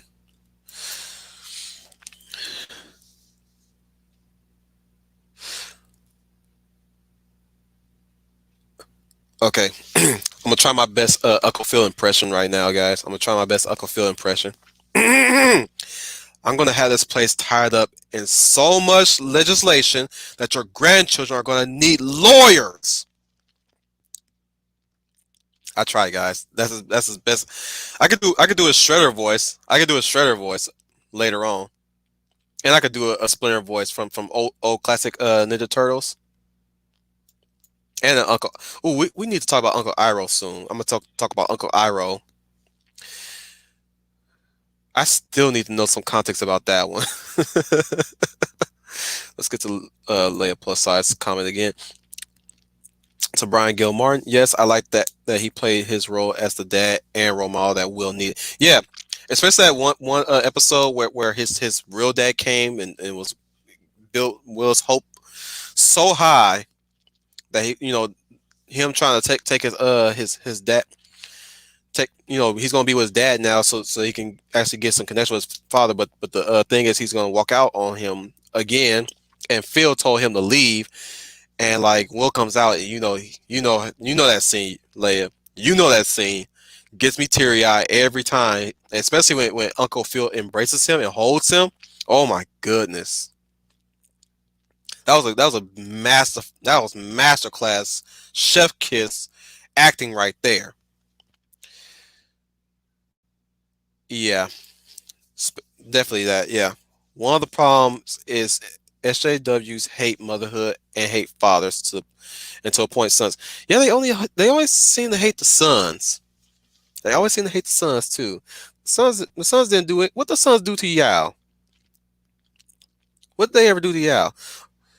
They have this mindset that the sons will grow up to be the men that they laid around with and hate.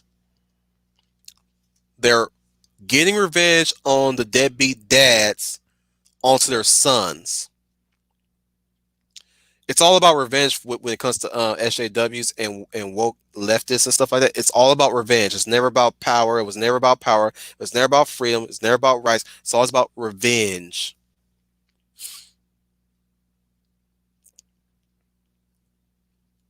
Exactly. I do not want to read current Black Lightning comics though. I'd rather go with the old classic ones. Let's go with another single father that I like too. Static Shock's father from Static Shock the cartoon. Mr. Hawkins. I don't know his full name, but Mr. Hawkins was a great dad. Great dad. One episode that I loved the most, in Static Shock is when him and Richie's father went to look for Richie when he was captured by the what's that Bang Baby gang called? Ebon's group. What are they called again? The Meta Breed. Yeah, they went to find Richie to save him from the Meta Breed, and boy, that was a. What I loved about that episode was the fact that Richie's dad was, hate to say this, he was kind of prejudiced towards people of different ethnicities. Very prejudiced. I wouldn't say he was racist, but he was very prejudiced, and he begrudgingly worked with Virgil's dad to save Richie. Now, granted, I don't think that improved Richie's dad's opinion about black folk, but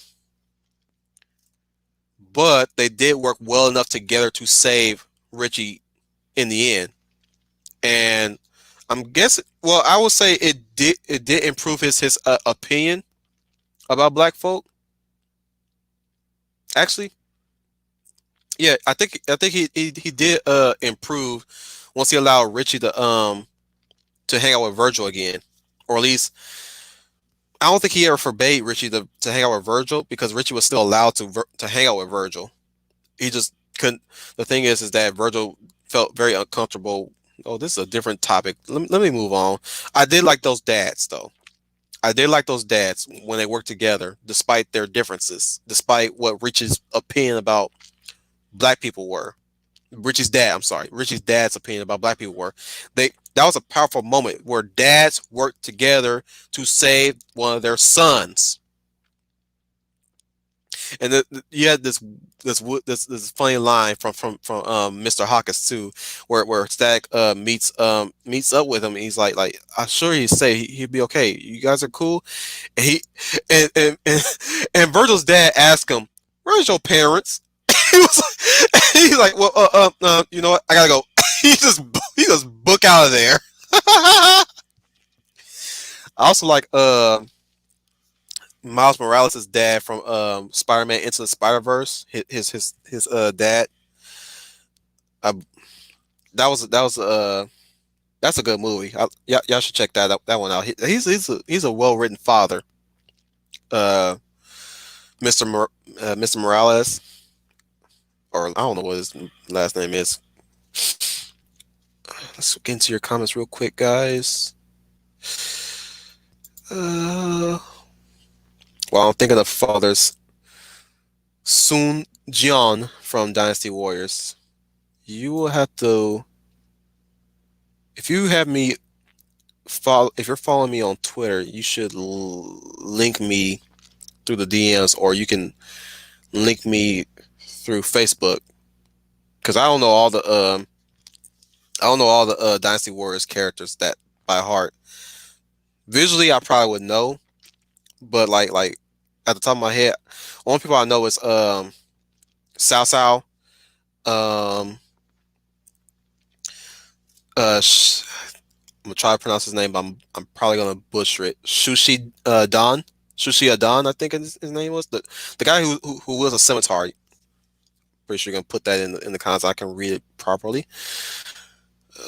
Best dad of all time was Ben Cisco. You know, I mentioned Cisco when I talked to Ishii Arcade Barnes. Actually, by the way, welcome to the chat, everybody. Everybody, welcome Arcade Barnes. He's a new one for us tonight. Tonight for this afternoon. But yeah, Ben Cisco from D Space Nine was like one of my role models too. But not. But I said this in Ishii stream, the Black Man Burn stream. You guys should check that one out too. Check that one out when y'all get the chance. On Ishii's channel, Jay Shirofini. I mentioned that I liked Cisco, but I didn't like him because he was black. That was not the reason why I liked him because he's black. I liked him because he was in a leadership position. The same with Captain Kirk, um, Captain Jean-Luc Picard, even Captain Janeway. I like them because they're leaders. Doesn't matter if they were women, white, Mexican, black, whatever. I like them because they're leaders. Let me try this again. Shaho, Shaho. Ooh, goodness. Let me try that again. Shaho Dune. There you go. I used to pronounce it Xiao Dune or Xiao Dune. I'm butchering Chinese names. I like Leia size. Where's Fiona? Did she disappear on us? I think we need more positive stories of fathers and sons showing love, and it's not all about hate. Yeah.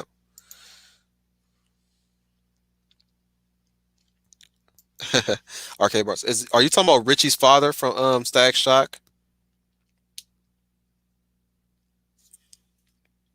I don't remember the police chief from Blade Runner. I've seen Blade Runner like one or two times.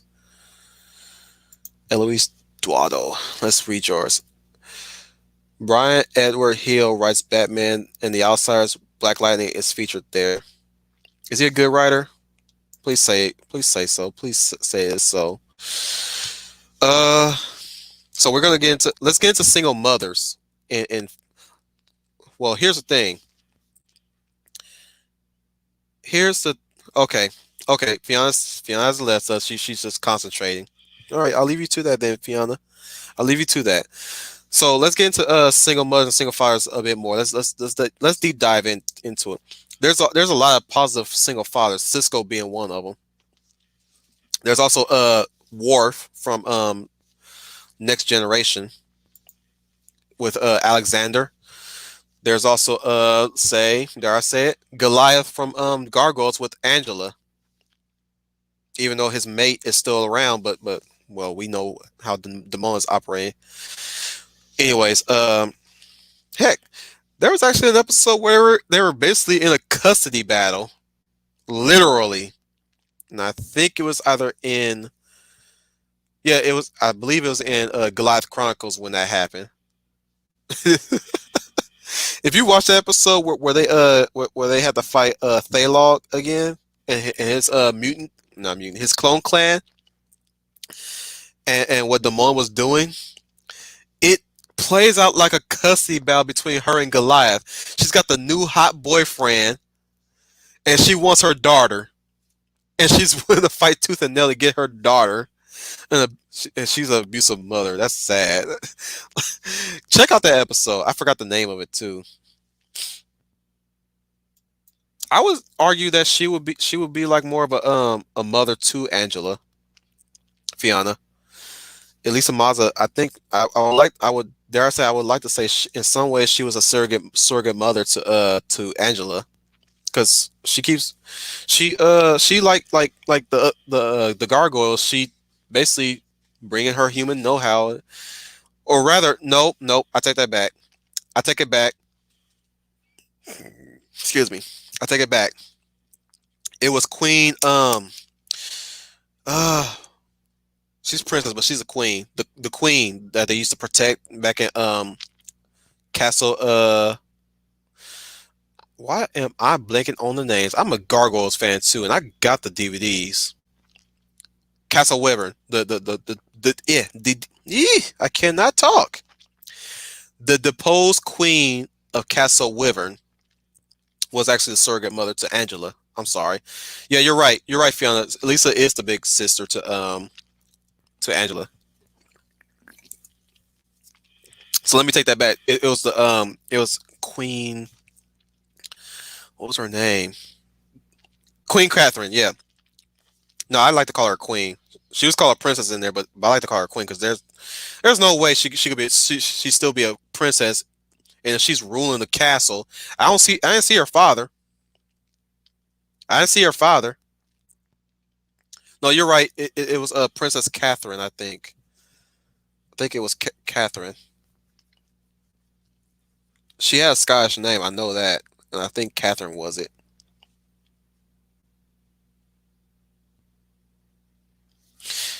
Yep, Arcade Barnes confirmed that too. Yeah, that's why I took it back. Yeah, Catherine was her mother because she took the hatchlings to Avalon. Yeah.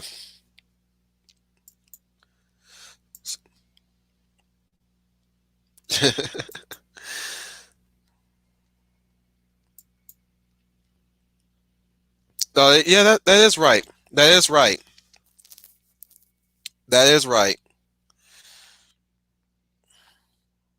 He did pass away. I think he was either assassinated or he was poisoned or he passed to old age. I think it's been a long time. I gotta revisit Gargoyles. Like I said, I should know. I should know this. This is common knowledge for me. I've seen these episodes multiple times. Multiple times. Yeah, she did marry Tom. So technically they're husband and wife and their mother and father to the Avalon clan. Eloise spends some and the screen froze on me. You guys are still going, but I can't see your comments on the screen on the StreamYard screen on my end. So whatever. I'm gonna read it anyways. Brian Edward Hill is a reasonable person. He's not insane like other comic pros. I like the first issue of Batman and the Outsiders. I need to read more though. I'm about to keep them in my notes if I ever do get back into buying comics again. but most of the time, most of the time, most likely, I'm gonna buy old comics and some of my favorites like All Star Superman, Godfall. Um, What's so good about Truth, Justice, and the American Way? Let me catch up. Let me roll it back. I love Sarah Connor. I love Sarah Connor. She's one of the best. She's one of the best female role models that any woman could ever aspire to or look up to. Tough as nails, willing to die for her son and prepare him for the worst. That's what mother should do when the father is absent. Prepare at least prepare him for the worst, or find that man. Here's the thing: a new father will never replace the old, but the new father should fill that role that the son needs from a man.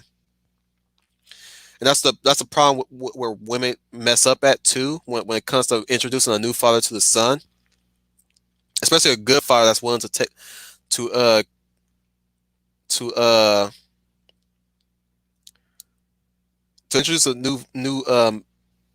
good man. I mean, a good man. I'm talking about a good man that's willing to be with the mother and help her raise her kids as a father would. The mother. That's why I said the mother has the power to break down, not destroy. I'm talking about break down the family structure to feed into the child to understand what is going on. You know. Oh, y'all give me some good examples. Y'all are giving me some good examples. There's also Fiona's comment. Ripley was a single mom, especially to Newt and Aliens. Yep, yep. And if had they continued with Newt and Daryl Hicks, no Dwayne Hicks, they would have been a family. She would have had a mother and a father. Granted, they're replacement mothers and father, but they will be mother and father nonetheless. She already called Ripley mommy at the end. You know, that's one thing I loved about James Cameron writing, especially in the dialogue. Leia plus size. I would like I would like to say King Thranduil. I cannot pronounce his name correctly. To Legolas in the Hobbit movies, but in the book the relationship was better. Yeah, yeah. I like what's his name who played Thranduil, but their relationship is kind of dysfunctional in a way.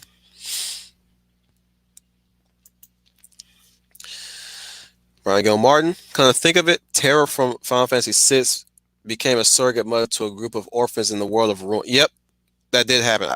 Mind you, I didn't play all of Final Fantasy VI, but I know about that development in the story. Terra's a good female role model too. For if anybody want to play video games, she's a really good role model. There's also I'm saying a lot. I'm like Jeff Goldblum. And that's chaos. Oh yeah, Dr. Ito was really good. I like Dr. Ito. I wish he was my dad. No, kidding. I love my dad. I love my dad. I love my stepdad too. I got two dads now, and and a mother. I got my biological dad and I got my stepfather. My stepfather's cool too. I tend to consult his wisdom too, just like I consult my dad for wisdom. They're cool fathers, but yeah, yeah, Ito's pretty good. He's the reason he and Alita are the reasons why I keep watching that movie several times. I think I'm on my sixth time of watching Alita. Leia plus size again. Sorry, I would say King.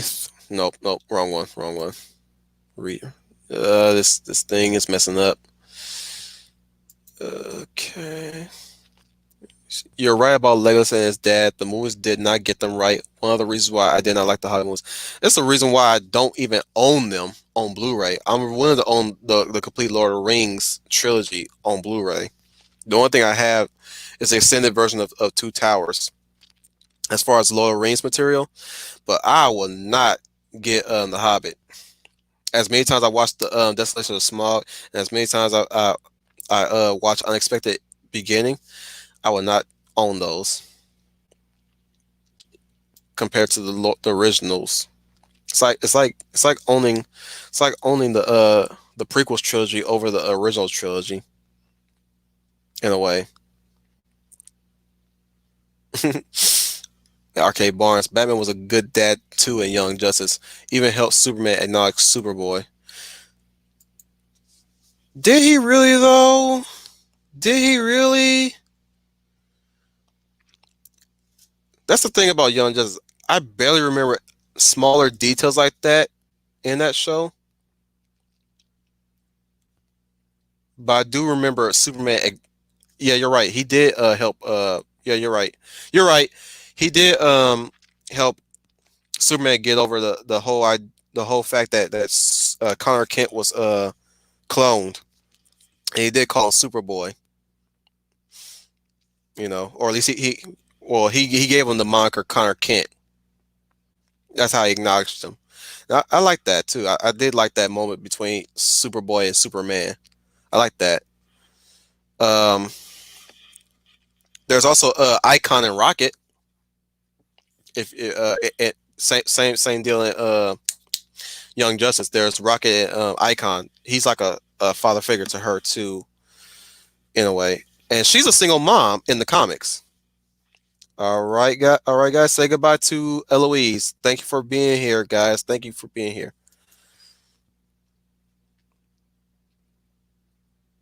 Yeah, I pointed that out. Arcade.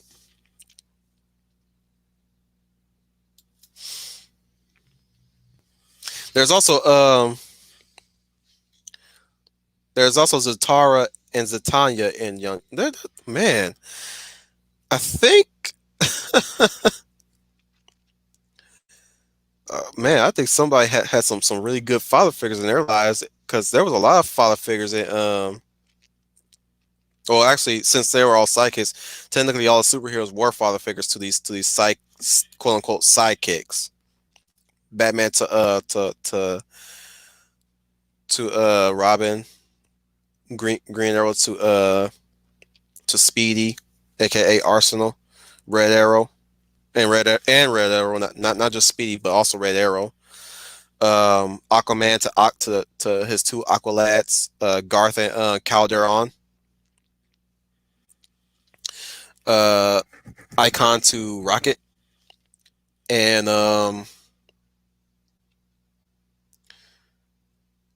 Martian Manhunter John Jones to Magan, aka Miss Martian.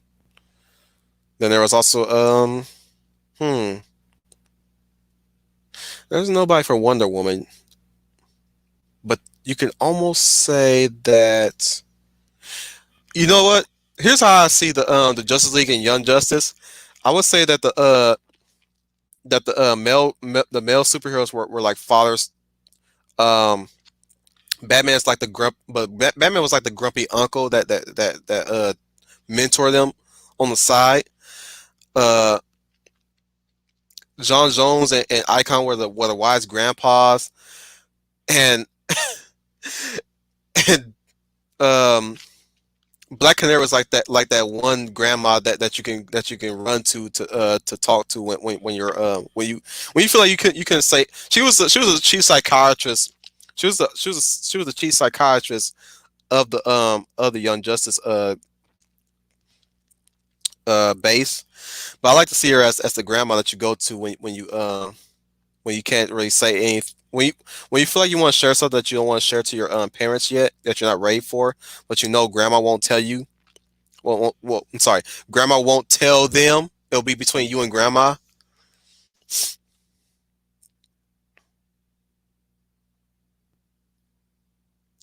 I like Lee Everett from Walking Dead. I didn't really care for the games, but I like Lee Everett. Lee Everett is more than just a surrogate father to to Clementine, he's basically what men are ought to be when it comes to situations like that.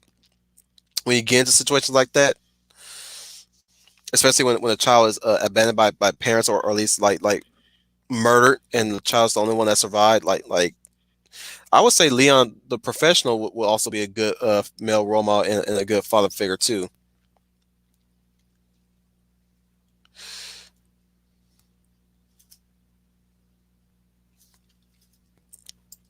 Well, that's the thing, Arcade. Sportsmaster is basically the example I presented when it came to dysfunctional fans or ineffectual parents.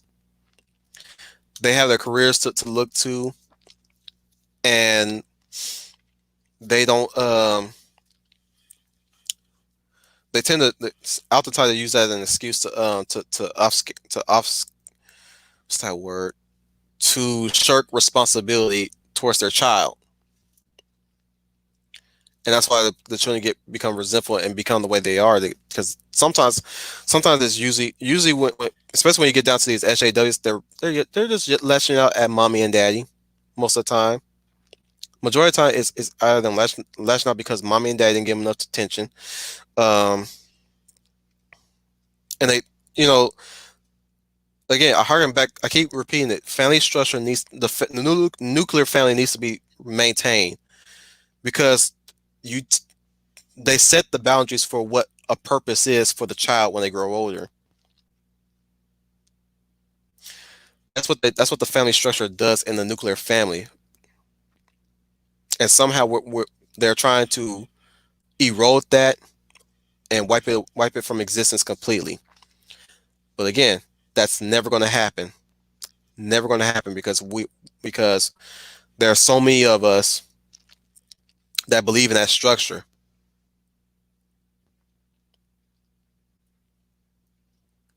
Yes, she was. I don't know what. Oh, okay. I know what that means. I know what that means. I'm not gonna say it on stream. I'm trying to make this stream safe enough for Professor Geek's group to catch on the backwatch. That's why I'm trying to swear less. Well, that, and I want to be a model citizen again.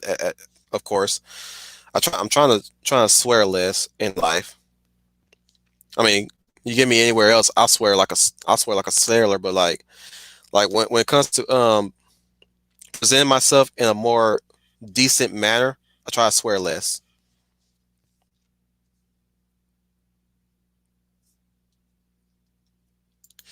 See, here's the thing about the movies, Leia plus size.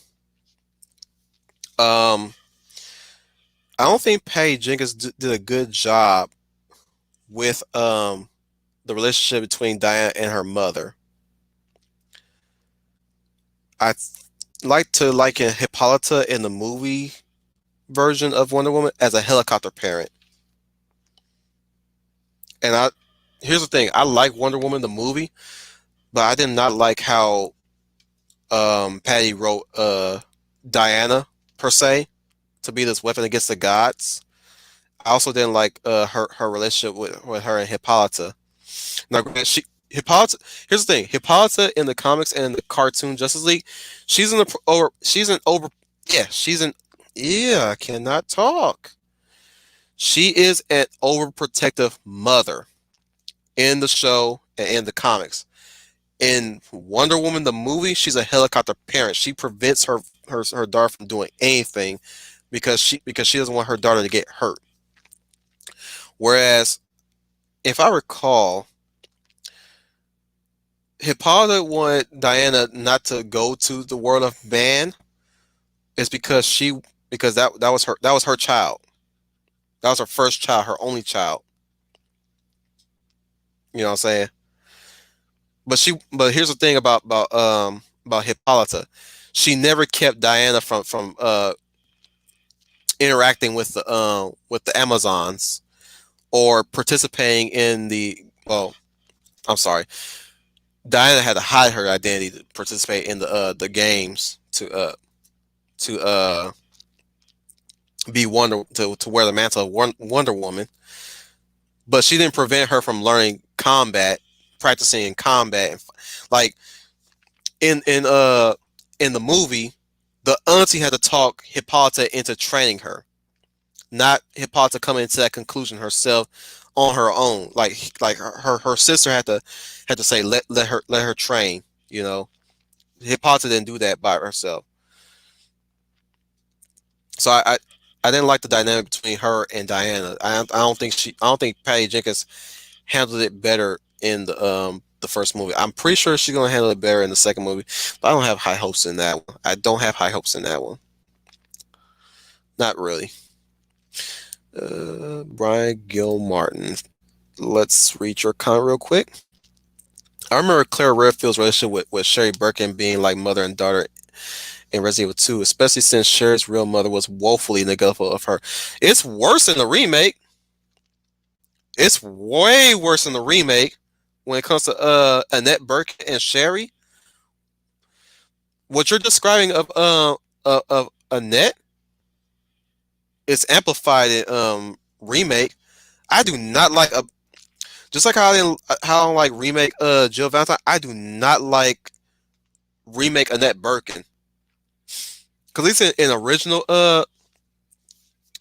ori- original Annette Birkin at least had some humanity to her when it comes to her daughter. Like even if she was cracking due to the circumstances that what happened to her husband and the outbreak, she would drop everything to go save her daughter or protect her daughter. Whereas Annette in remake, oh my goodness, like that was one change that didn't need. I didn't even. Here's another thing about Resident Evil 2 remake. I don't like Chief Irons. I don't like remake Chief's Iron. Chief. Oof. I do not like remake Chief Irons at all. I prefer original Chief Irons. Chief Original Chief Irons is deliciously evil, whereas remake Chief Irons is just cartoonishly evil, or at least cartoonishly sadistic. Uh,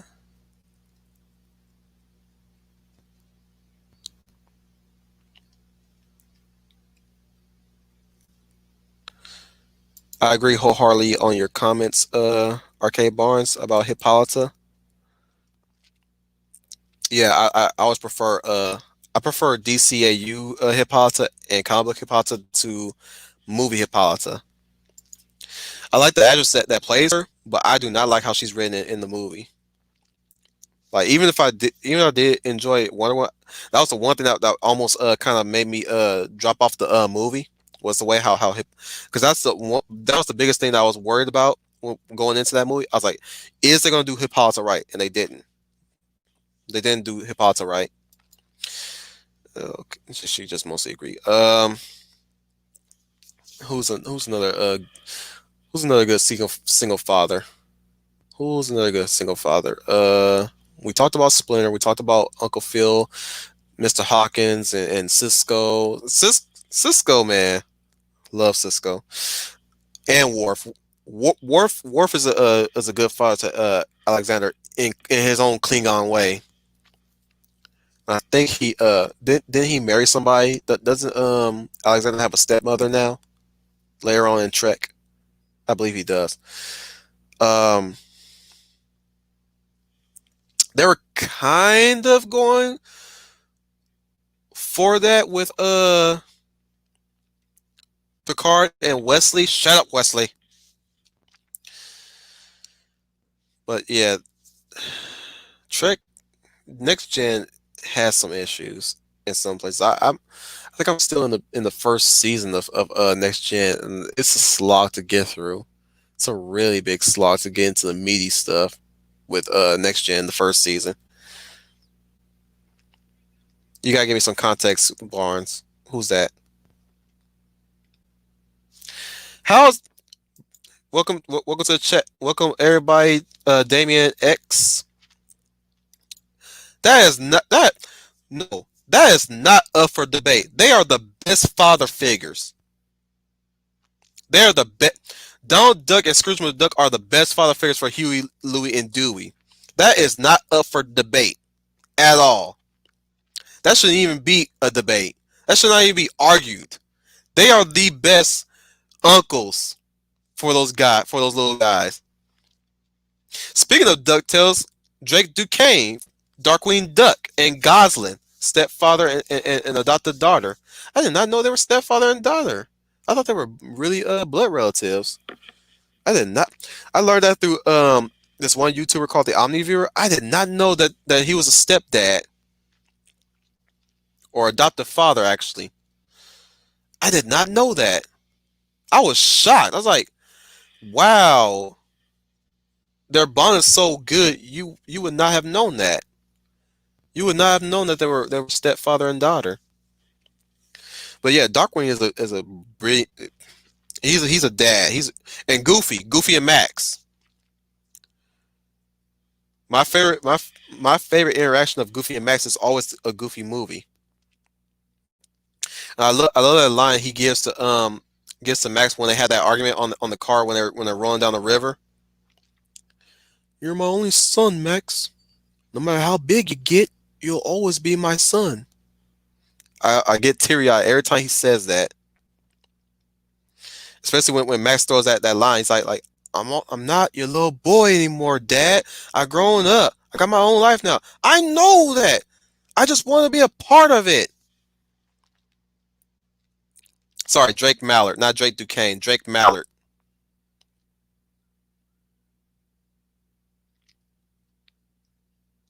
Thank you, Arcade. See, I love you guys. This is why I love Geeks Geeks Unite Excelsior. You guys help me out. I don't know why I always thought it was Drake Duquesne. I think that was probably a alias he went by.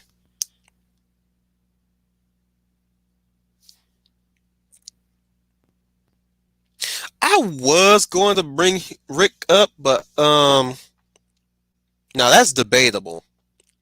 That is up for debate whether he's a good father or not, and it's still up for debate. It's still up for debate whether he's a good leader or not. We're not going to get into that topic.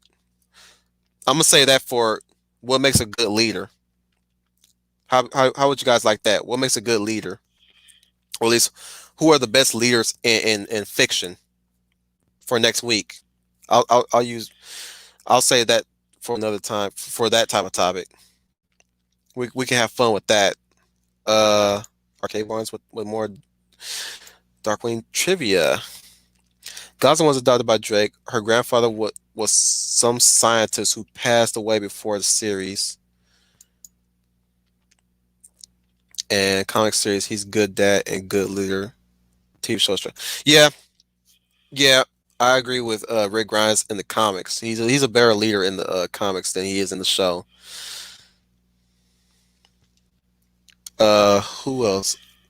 We're getting into fathers. Give me some mothers. Give me some more mothers. Give me some more mothers. We're getting to fathers too much. This is about fathers and mothers. As a matter of fact, here's a trope that let me give you this trope. How is it fun? How funny it is that when it comes to deadbeat mothers, they're easily forgiven than the deadbeat fathers. I'll tell you why, or at least I'll tell you my reasoning as to why fathers are more hated when they're deadbeats than the mothers are. Not so much where we're in a society where the female is more uh is socially acceptable to be more forgiving towards the female.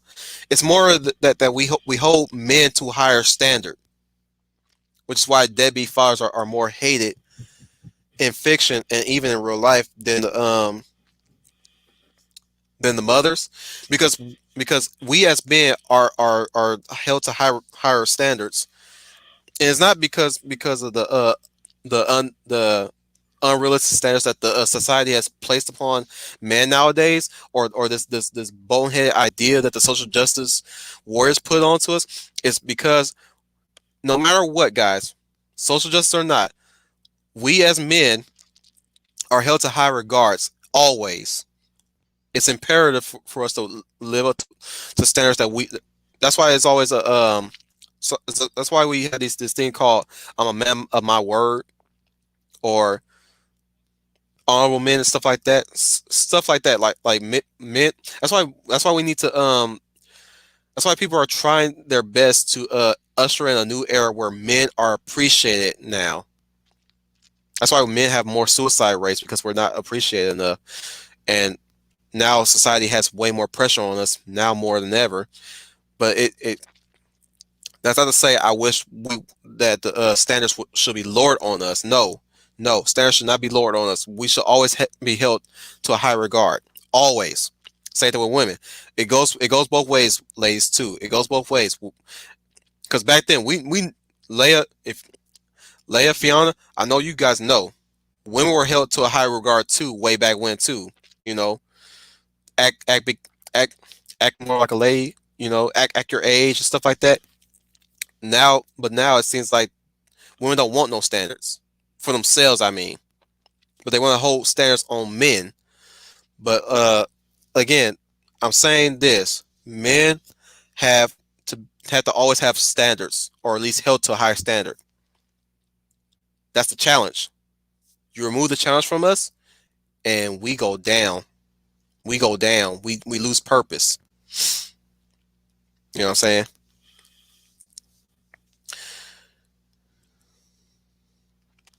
So yeah, like this is how I see it. This is why I put so much pressure on myself too. Don't worry, guys. I'm not gonna crack under pressure. Trust me. But I hold myself to a high regard too because I'm a man. Why do you think they erect statues of powerful men? Why do Superman? Why do we get mad when Superman is not written right or Batman? Because we hold men to a high standards. It's conditioned to us in society, and it's a good conditioning too. It's a good conditioning. We're supposed to be built up like that. Grant, it's different in the military where they break you down, build you back up, but they build you back up though. And again, it's supposed to go both ways with the women too. Yeah, I'm gonna get to that soon. Plus, I mostly agrees. I hate that meme. I really do. How is y'all more affected, yet the men are the ones that are dying? See, yeah. That I think that came from an article last time I checked, and a lot of people have used that as a meme now in the comments. Women most affected. Narcissistic women are now running the companies, as Cat would like to say. I'm paraphrasing Cat, by the way. I'm paraphrasing, but she said she did a good she did a good very good job expressing how bad it gets when women as a group come together.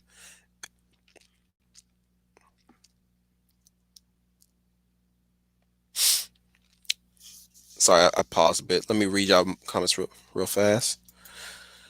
One more mothers. How about Alice Bragwin from Fantasy Star 4? She took the main character, Chaz Ashley, under her wing when he was a kid. I think I know who that is. I played Fantasy Star 4. Isn't that the one that used the boomerang as a weapon? Correct me if I'm wrong. I thought she was like a sister to him though. Last time I checked, I thought their relationship was like a sister rather than a mother and a son. But you can correct me in the comments. Or at least you can give me your assessment of how you felt. Uh, I used to want to be part of MGTOW, but there's some extremes on MGTOW towards my liking, so I'm not part of them. Nor am I willing to go on to say I call myself a man's right activist.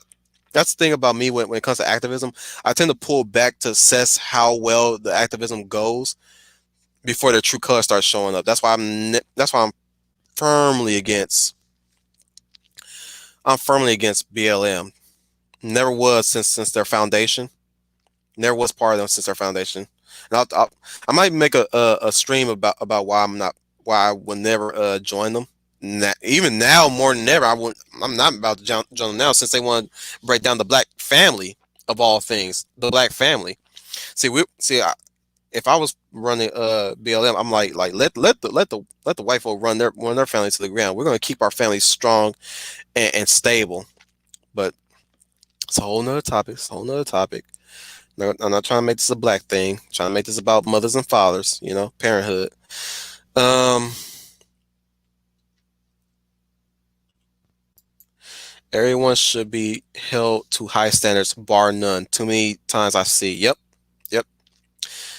Again from RK Barnes. Women are not held accountable or have any kind of code of honor. That's why they need men. That's why they need men. They can move independently without men, but they need men. If they don't need to be with a man, they need to be around men to understand the structure, how we organize, how we structure. They they may not want us, but they need us. That's what I'm saying. Fiona Wolf, I hold Superman to higher standards because he's supposed to be the aspirational hero, but modern writers suck at his characterization because they're disconnected from morals and virtues. Yep, yep, yep. I agree. I agree. That's why I'm not watching Man of Tomorrow. That's why I'm not gonna watch Man of Tomorrow. I'm a little hesitant to see what goes on in like Matchstick is trying to push me to watch Man of Tomorrow. I'm like, no, I'm not. I'm s- I'm sticking to Superman Unbound where he fights Brainiac, um the Elite, Doomsday. I'm sticking to those. Those got Superman right at least. And he confirms it. Yep, yep, see there. Leah plus size. I do agree. Both fathers and mothers should be held to a higher standard, but I also think mothers should respect the dads to want to be leaders. Exactly, exactly. They that's a problem. That's a problem that women have right now is that they're conditioned. Most of them are conditioned to think that they're supposed to compete with the man to get some form of power. Women who are well rounded, who knows the position of man and woman, knows how to appeal to the man's sensibilities. If they know their man really well, they know they know how to talk to their sensibilities. That's why we have characters like say Elisa and Goliath, even though they're not married. She has a way of getting not get under Goliath's skin. She knows how to she knows how Goliath works and operates. Xanatos knows how to get underneath Goliath's skin, but Elisa knows how to pull him back from the brink, even if they're different species. The male and female dynamic is still structured in such a way. And if you ask me, I don't think there's ever an episode where Elisa goes out of character, even for one instant. Dang, that show was well written. There was never a moment where she questions Goliath's choices because she's a woman, or she put her womanhood all out on display. She puts a woman card at any given moment. She knows how to talk to Goliath without being so, you know they bounce off. In short, they bounce off each other really, really good. And going back to what you're saying, Leia plus size, men should also still respect their women too. And so here's the thing that the feminists tend to push for is that they always say women are often ignored by the men. No, men do consider what the women say. They have to consult that in private within themselves. because their nature as a man, they you know how we operate when it comes to tackling situations, but the women adds an extra layer of how to also. That's another reason why men need women and women need men. They offer different ways of how to tackle certain situations. I'll give you one example. In Daredevil season 3, or at least Daredevil period, the Netflix shows Daredevil, Kingpin found him a good woman. Twisted, messed up, yes. But he found him a good woman. And when she came back for the third season, she was a force to be reckoned with. Oh my goodness. There was never a hint where Kingpin's character diminishes the moment I can remember her name now. I think her name was Isabella. Isabella suggested something to him, and he his menace diminishes. No, it showed that she was also a force to be reckoned with, just like Kingpin. And even before she even stepped in, Kingpin was a force to be reckoned with. She basically elevated their power dynamic, their power couple dynamic. I mean,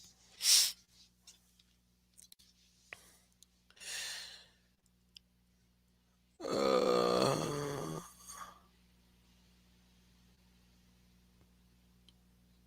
I hated what they did to Steve Rogers in MCU at the end of Endgame. That they turned him into a weak man. That to me was a weak man moment. That's a weak man moment right there. I'm gonna get into weak men in a bit. That's funny because you could tell that Steve was raised by mother and father, or at least he had a mother and a father. Same thing with Scott Summers and what's his brother's name again? Alex Summers, the Cyclops and Havoc's parents.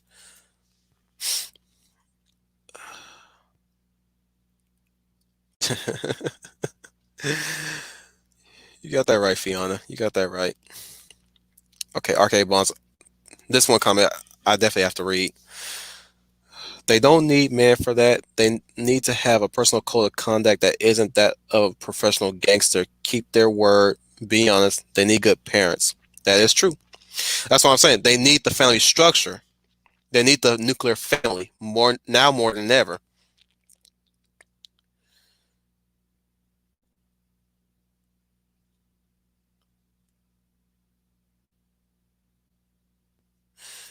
Only in the Goliath Chronicles. I trust me. I do not want them to tackle gargoyles ever again. I would like for Greg Weisman and his team to invest into a I would say link. I would say have them link up with Gandhi Tartovsky with his company if he has a studio.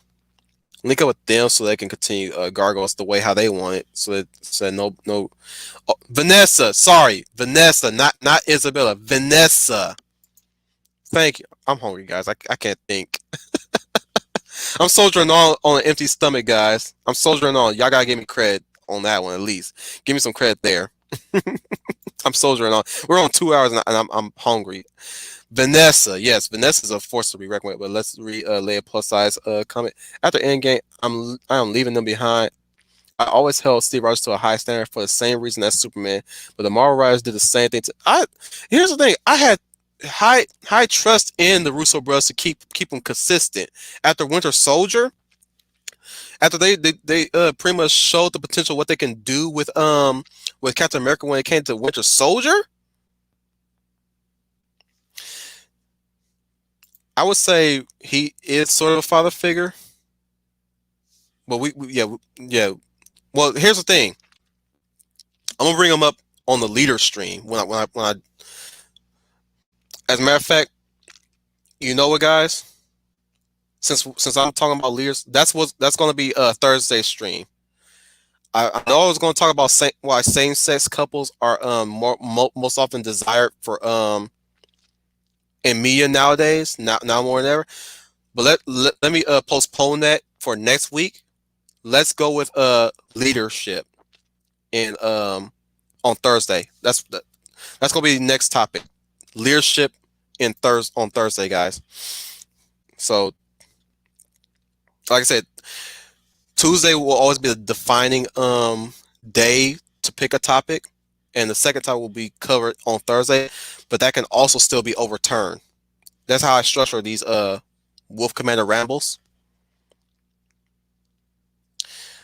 Da, da, da, da, da, da. But yeah, Steve Rogers will be covered on the leaders topic in Thursday. This Thursday. Brian Gil Martin. You know, it'd be interesting if a weak man was written as a psychop. There's a lot of them, guys. Uh, Brian, there's a lot of them. There is a lot of them. I can't name them right now, but there's a lot of guys that we're talking about. Fiona Wolf, you're such a nerd. No, I'm kidding. Out of the Gargoyles, comments by Wiseman, people want stupid money from them now. Yeah, they're rare. I think they're rare at this point. I think they're rare at this point. They're hard to. They're almost hard to find. I think you can find them in any other comic store, but man, yeah, if you find them online, they're gonna cost an arm and a leg because they're written by the same guy who wrote the show, right? So of course they're gonna be charged that high. You guys gotta give me some more mothers. You guys gotta give me some more mothers. And here's the thing, guys. They don't necessarily have to be single mothers. They can be mothers, married mothers. Give me some married mothers too. Give me some married mothers. And here's the thing about female role models nowadays, and this is why I pushed this whole stream to its maximum, and why I'm doing this right now. It's because the women are so lost. They they rebel against mother so much, especially if mother is single mother, that they gravitate towards role models like Harley Quinn. That's why Harley Quinn is pushed so much in the mainstream now. It's because Harley Quinn represents that reckless, abandon, wild card, bad girl motif. That's why we have so many singers and female rappers acting the way they do and singing the way they do in their music and their music videos. And we need well-respected mothers, women who respect themselves and respect their man, because one side is overly indulged. Now, I'm not saying that side does not have a place in this world. What I'm saying is there's far too much of that being indulged. Too much.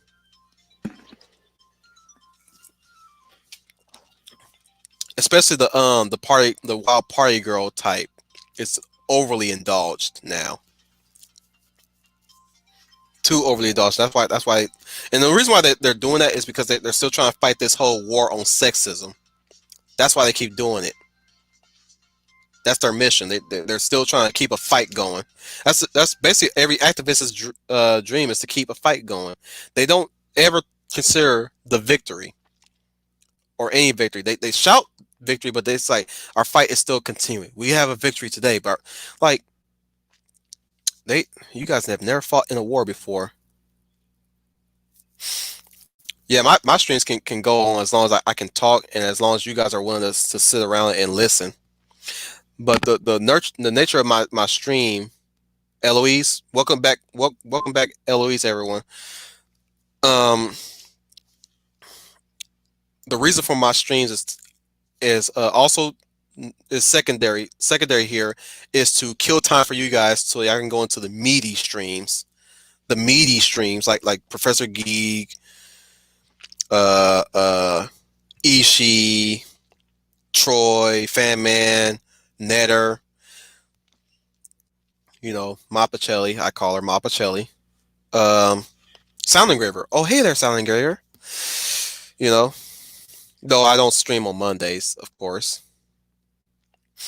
You guys know that. I don't stream on Mondays. I stream Tuesdays and Thursdays. So yeah, that's basically.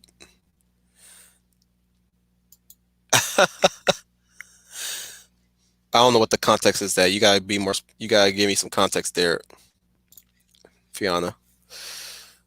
Let's get to some. See, Ursa was good until they ruined her in the comics. They ruined Ursa in the comics. She was a cool mother too. And Mrs. Brisby, I love Miss Brisby. Miss Brisby was awesome. She's a tough cookie. She's a tough cookie, especially when it comes to helping her son Timmy. I love Miss Brisby. Brisby, Frisbee. Sorry, Frisbee. Oh, you're, oh, yeah, yeah, yeah, yeah, yeah. Okay, okay. Clan building, paperback. Yeah. Jeez, that is big money. That is.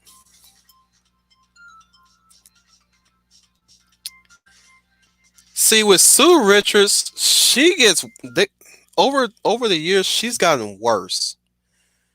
She's gotten. They've ruined the Fantasy Four for me over the years. When you really break them down, she is not the best mother, and she's not the best female role model, especially if she's willing to cheat on her husband with a Submariner. Which I still maintain that Aquaman's best water-based superhero over Namor. Anybody can fight me in the comments on that one, or anybody can fight me in the comments in the backwatch. Aquaman is a better king than Namor. I'll tell you why Aquaman's a better king than Namor, because he don't look for rhinestones. He's got the diamond with him by his side mirror. He's got a diamond. Namor keep looking for rhinestones. It's the only problem I have with Namor. I I I can like I try to like Namor, but when he goes after Sue a lot, I'm like, bro, bro, you got the diamond in your kingdom. You got the diamond in your kingdom, and you're still looking for the rhinestones. You a weak man. That's weak man. That's a weak man right there. I mean, granted, what Kat said, he's the only guy that told Sue to f off, but still, he's still a weak man to me. He's weak.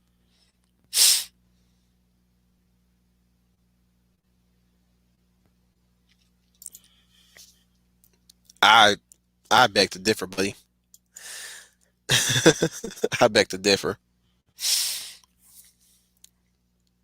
It's only because I, I I take marriage seriously now that I'm married. I take marriage seriously, and I when people practice infidelity, that grinds my gears.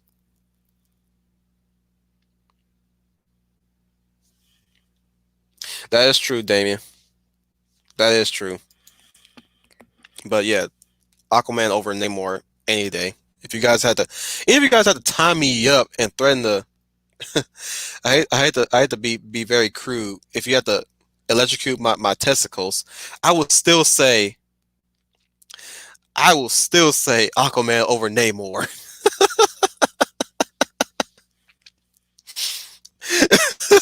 My will is strong, man. My will is strong. You can put me in boiling hot water and I'll still say Aquaman over Namor. I'll even say Batman over sorry, Superman over Batman. Hey, Dave, if you help me over a hot stove, it's like I'm still repping Superman. Heck, that's how I'm gonna be if BLM ever try to force me to say do ask me they did yeah can't talk. I cannot talk. Um, again. I'm not gonna say much of that. I'm gonna say that for another stream. I'll say that for another stream.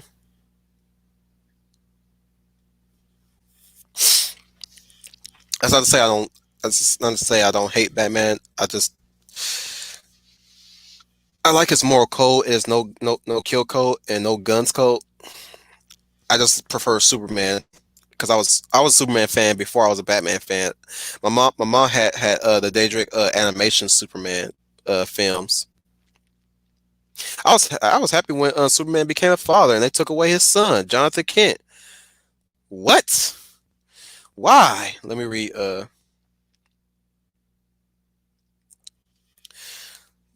Okay, Eloise. So you're just along for the ride. Okay, you're just along for the ride. That's cool. That's cool, man. Just throw some names of the greatest dads in your opinion, the greatest dads in media. Speaking of dads, anybody remember Seventh Heaven, the preacher? I forgot his name. He was a good dad. Can't say the same for his actor, or at least I can't say the same for the actor who plays a preacher. I'm not gonna get into that controversy, but yeah, and hate to bring up Bill Cosby in this stream, considering what he did, but he was one of the better. He was one of the greatest dads too, and a good role model. Yeah, sad. That's sad to hear about Bill Cosby.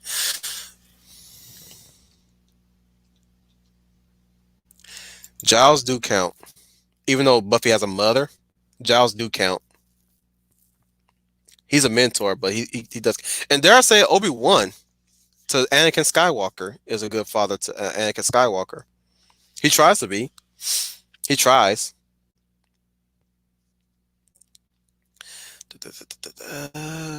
Arcade Barnes. I'm having fun with the comments real quick. I think I'm kind of like exhausted. I pretty much exhausted this topic at this point. Now we're gonna get into the fun stuff. I'm gonna do the I'm gonna voice your favorite dads in media. Y'all give me a dad character now. I'm gonna see if I can do a little. This is another thing. Lay plus size. Um, so I get on with the topic. I try to get my points across. Um, you guys give me something to discuss. Um, and later on, I do some voice acting. I did it with the Transformers stream, and I did it also in the I can't even remember the last stream. Oh yeah, the fixation on villains. Uh, he has no gun code was just because if he had guns, he'd be another nice one. You spend some yep, you spend some truth there. Fiona Wolf. When Superman was taken by Benz, that was what threw me off the corporate IP land. Now I put my time, energy, and money into indies that bring what I love to the table.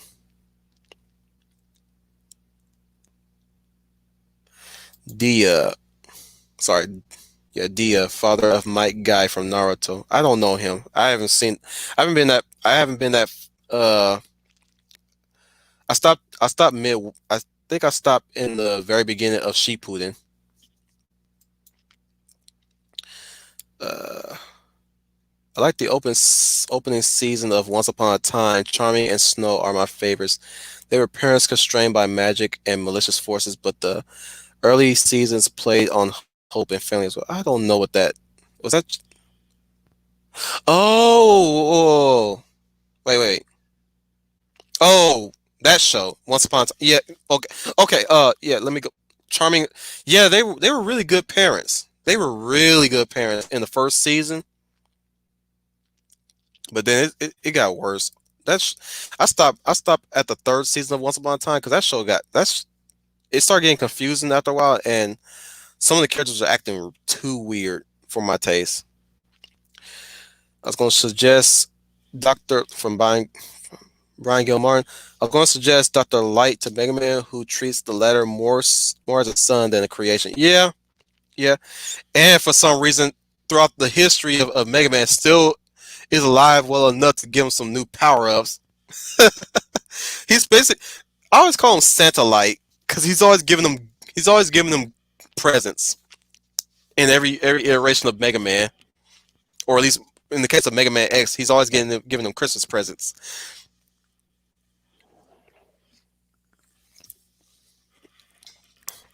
I'm glad you brought up Once Upon a Time, Fiona, because I literally forgot about that show. I like Kimberly's line to Zordon in Power Rangers the movie. Zordon, you can't leave us. You were like a father ever since ever since we met. You were like a father to us. But Kimberly, each and every one of you guys have family. Both of you, all of you guys have parents. That was. I always saw that as a weird line coming from Kimberly. Consider that Power Rangers had an episode where their parents did show up, and they were kidnapped by Rita. That was the episode when they introduced that one monster, the drummer monster, I think it was called. It was a mole monster, but it had a D name. I used to hate that thing because I think it scared me because its first introduction was it was rolling underneath the ground, like you know they portray Bugs Bunny traveling underneath the ground. He was rolling through the ground, rolling through the juice the what's that, what is it, what was the youth center called again? Ernie's Juice Place.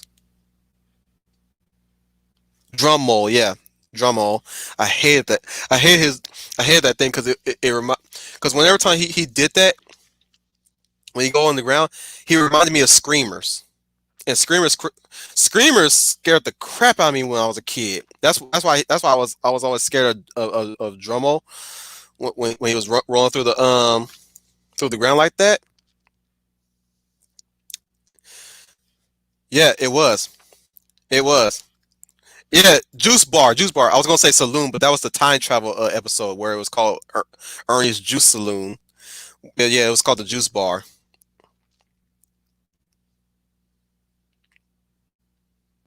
Yeah, they were only there for that one episode for that 3 part. Well, for the majority of that 3 part episode. That was also, you know something? No. Screamers. Screamers also did that too.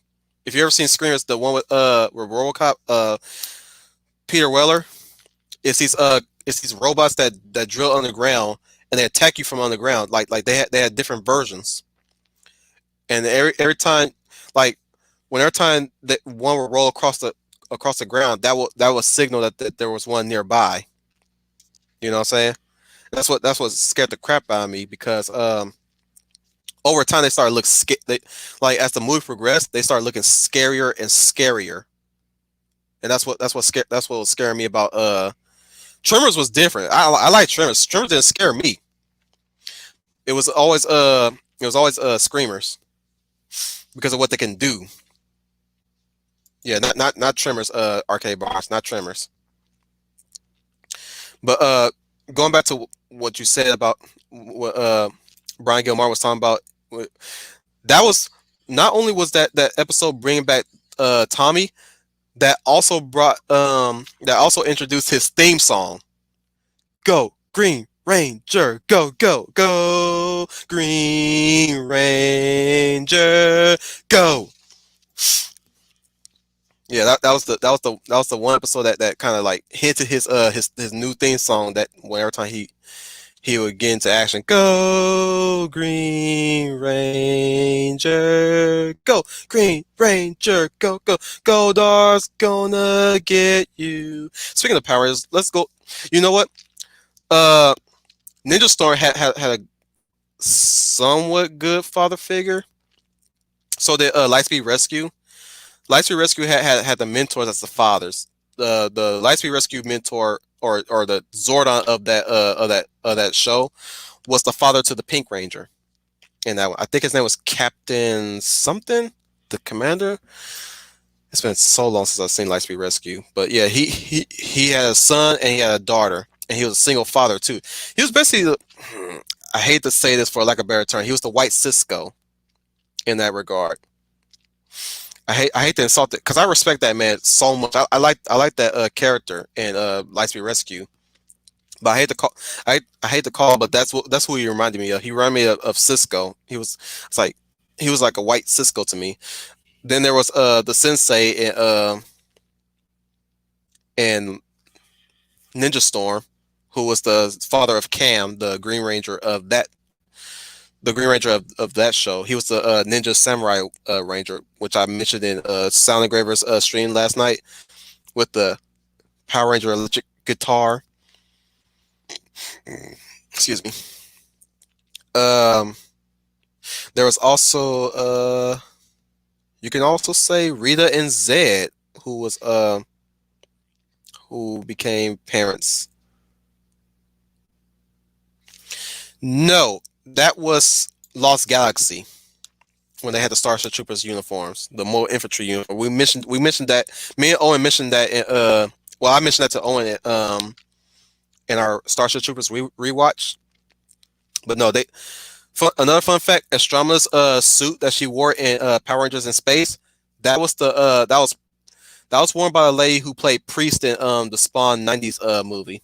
The bad guy lady that got shot in the head by Spawn. That was her uniform when she went to combat Spawn. But no, Lightspeed Rescue was the one where they had that super trained Megazord with the big cannons, and the one Megazord with the ladder arms that would do these boxing moves. I'm getting way off topic, am I, guys? But yeah, Lightspeed Rescue was the one where they had the rescue Zords, where they had this underwater base, and their base would rise up. They did, didn't they? They sure did in Firefly. Speaking of Firefly, you can almost can we find anybody?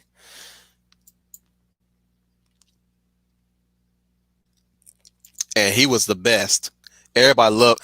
Any Power Rangers fan is all in agreement. Carter is one of the best. Yeah, he's one of the best Red Rangers next to Jason. Jason will always be number one in my book. But I love Carter. Carter, you know what? That actor could, if they had to replace Chris Evans to be Captain America, he can play Captain America. The actor who plays Carter Grace, I think that's the name was in Lightspeed Rescue, the Red Ranger. He has the person. If you watch Power Rangers Lightspeed Rescue and watch Carter in action, his actions speaks and screams Captain America. It really does. You know what? All this Power Rangers talk, y'all gonna make me mess around and do a Power Rangers stream.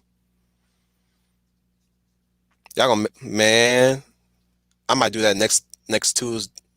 I might I might postpone that. You know what? I'm gonna put that same sex couples topic in the back burner for now because I'm gonna try to research more into some topics and some examples for that one.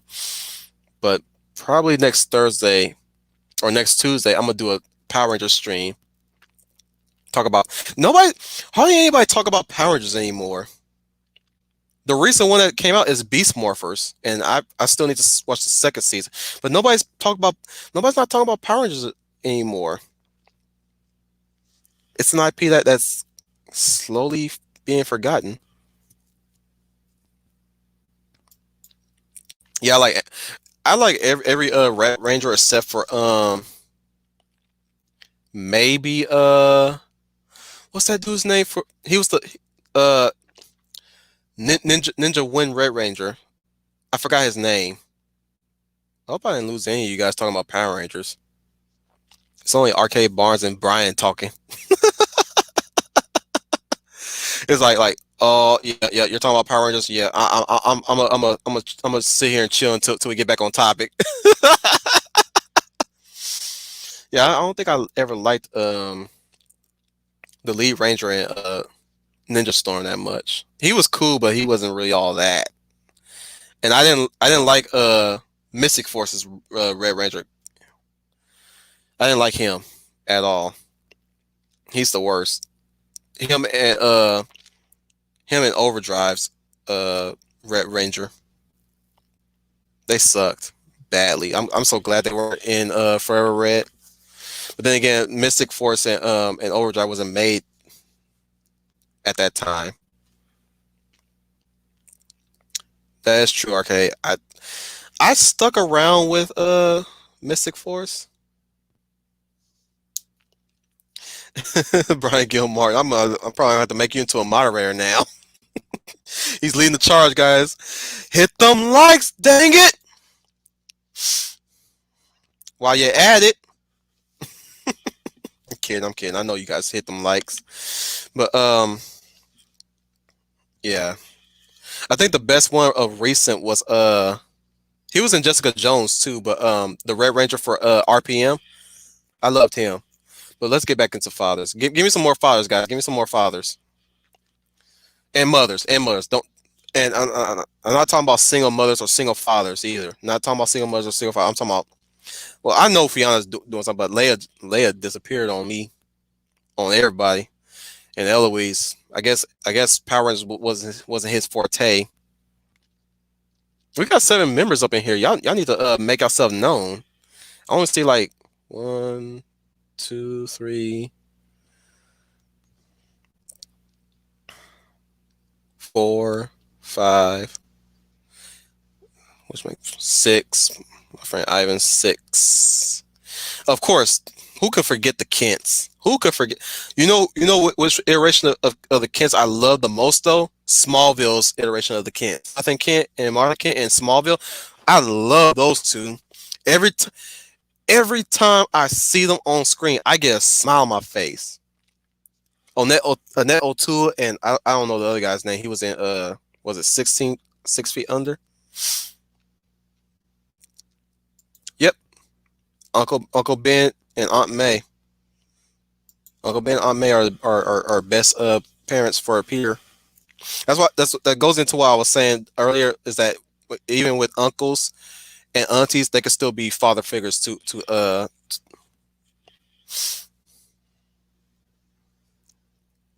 Okay. I'm sorry. I didn't mean to. I don't mean to. I don't mean to get. I didn't mean to put you guys on the spot like that. Yeah. I tend to forget that you guys are different time zone. Y'all gotta get some stuff going. I see that. But yeah, the Kents from Smallville are like my favorite iteration of the Kents, and I I'm kicking myself. I'm kicking myself in my own behind for mistaking the captain from Starship Troopers to be Onette O'Toole because they look so much alike, and I'm glad that Ma Pacelli had corrected me on that one. But one thing I did one thing I did I wish I had said in the stream before we signed out was that Annette O'Toole was Lana Lane in the original Superman movies, and I'm pretty sure I think Owen may have known that, or he might not have. But I was gonna throw that trivia in too, like that's why they hired her. Speaking of mothers, I'm saddened by the lady who played Supergirl in the original Supergirl movie because she was in that terrible Supergirl show. Now they got her on there to be mm, Kara's surrogate mother, and that's the show that they put her in. We quit. Me and my wife quit Supergirl after season 3 because it was going nowhere, and she was getting bored with it by that point. We even stopped Legends of Tomorrow.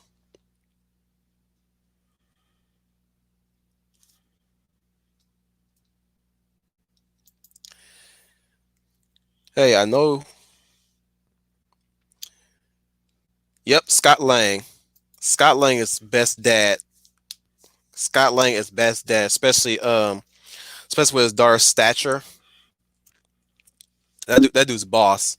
I need to read his comments, but yeah, I love Paul Rudd as Scott Lang too in the Ant-Man MCU movies.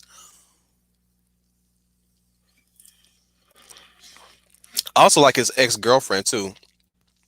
His ex girlfriend. Here's the thing. his I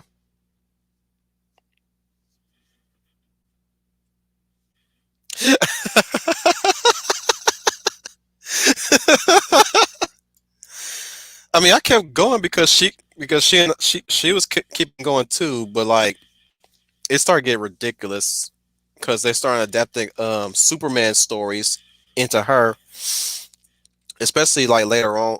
I think was it okay. I'm trying to recount. Season one was her against her auntie.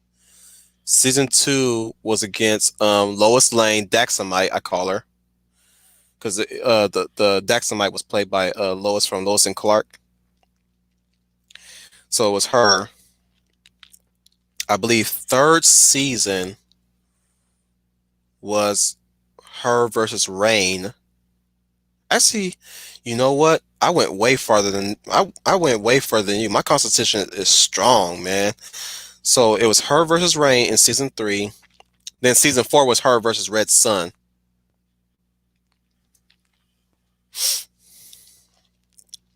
Yeah, but they only got better when he changed the future, though. We don't really know much about how much they improved when he changed the future. But yeah, I would. You know what? I would say yeah. Let's go with Marty's parents. I'm just saying they got better when he changed the future.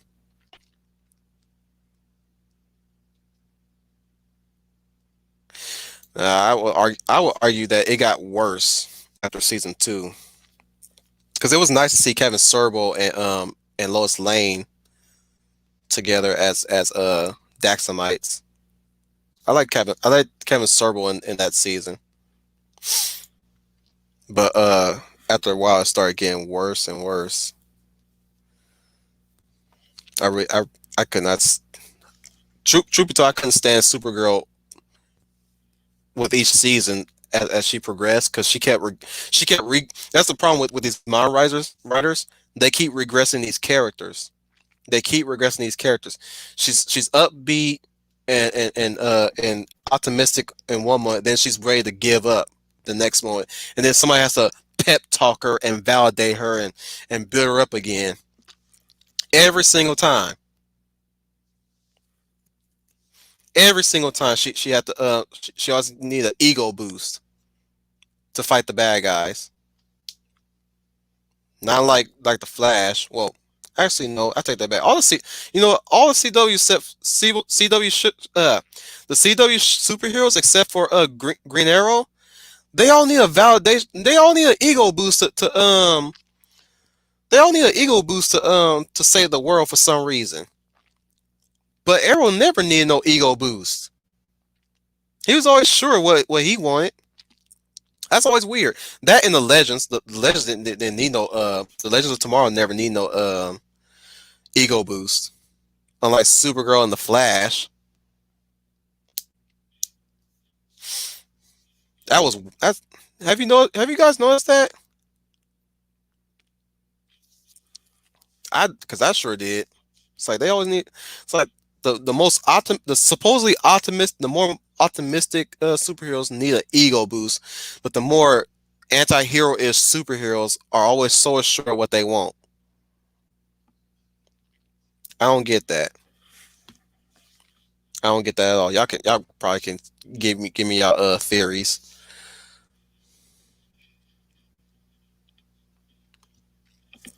I agree, Brian. I agree. And let me read Arcade Burns. I see you, Leah. Seems like the chat is catching up. My stream yard is slowing down a bit. I think the chat is starting to catch up with it. I'm gonna read Arcade Burns. That's an unfortunate cliche of modern writing. Every hero needs a grenade fish for compliments to get better. Yep, yep. Leia plus size. Oh, Supergirl was just trash. I gave up after season one, and I hated what they did to Superman in that show. I do too. I agree. I hated what they did to him, especially his relationship between him and John. Did not like that. Let's see if I miss any of you guys. I think we're up to speed. Um, who else I want to point out? Guys, guys, do y'all want to hear me voice act? Say I in the chat and give me fathers to voice. You know what? I'm talking about fathers, and I haven't talked about Iroh, the true father from Avatar: The Last Airbender, the best father figure that boys should watch. Some of my philosophy and my easygoingness comes from Iroh from Avatar: The Last Airbender, especially his love for Zuko. Zuko is the man he is today because of Iroh. Especially that episode where the tale of Iroh.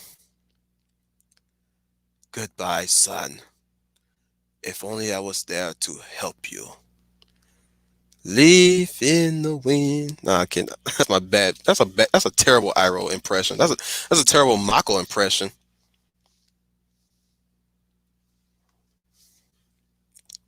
That's because they don't know how to inspire themselves. They always need affirmation, like Brian stated. It's not that they don't know how to write inspirational heroes. They don't know what inspiration is. They have no inspiration like we do. We all are inspired by something. We all aspire to be something. We all aspire to a something. That's their problem. They don't. It's not that they don't know how to write inspirational heroes. They don't know what inspiration is. They know what affirmation is, and they would have known that had they listened to their parents. Have they, as the stream is, they would know that. They would know that if they listen to their parents, or if they have parents that teach them stuff, then they would know what inspiration is. Yeah, I also agree that sometimes the company that you keep is reflect your behavior is reflected in the company you keep. That's why I try to get away from drama nowadays. I don't like drama. I try to be away from drama. Even if I visit Twitter here and there, and there's drama everywhere I am when it comes to Twitter. Sorry, my words is mixing in together. I cannot see straight. I is another place. Sorry, I had to collect myself a bit.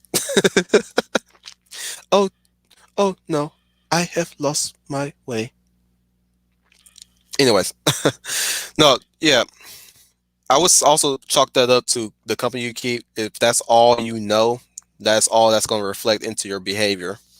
We can talk about that another time too. The company you keep. That's another good idea. That's another idea for a topic, Brian. Good one. Thank you for that. Um, if anything, if this series gets any bigger, guys, I could talk you guys into being a guest on this series. If that's okay with you guys. If you guys are okay, if you guys got mics, I mean. So show of hands, who would like it, I'm saying I'm not going to be doing this next week or weeks to come. If this show gets bigger, who will be okay to join me as a guest? Because I know you guys want to join Ishi to get your voice out there, and I know you guys want to join the professor stream sometimes to get your voice out there. Yeah, you know what?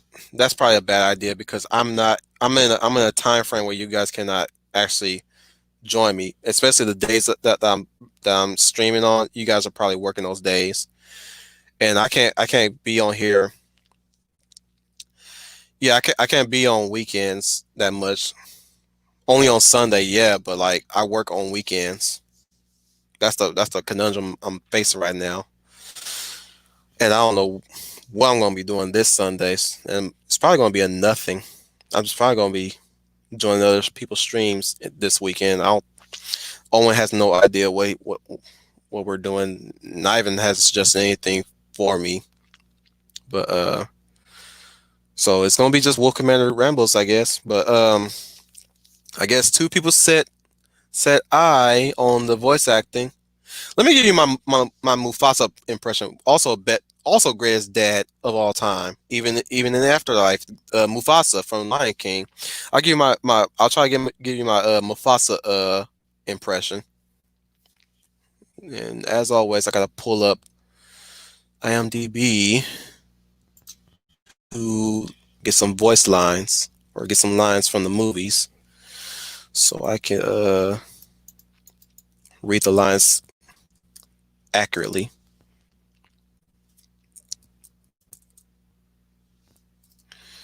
Give me a sec, guys. I'm going on IMDb real quick so I can get some voice lines from Mufasa. Let's see, you haven't chat just yet, guys. So I'm gonna do a few voice lines before we sign out because I always try to have some fun at the tail end of these streams. Most of you guys know me. Excuse me.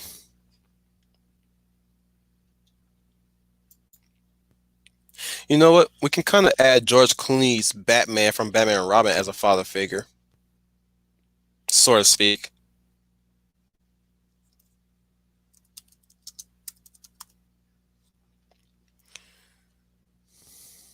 He's kind of a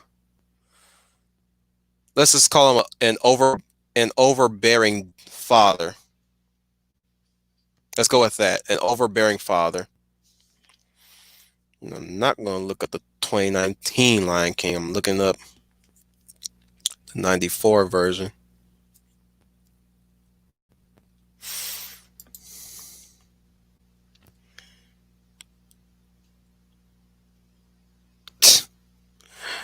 Look on Yo Movie Sucks for that clarification.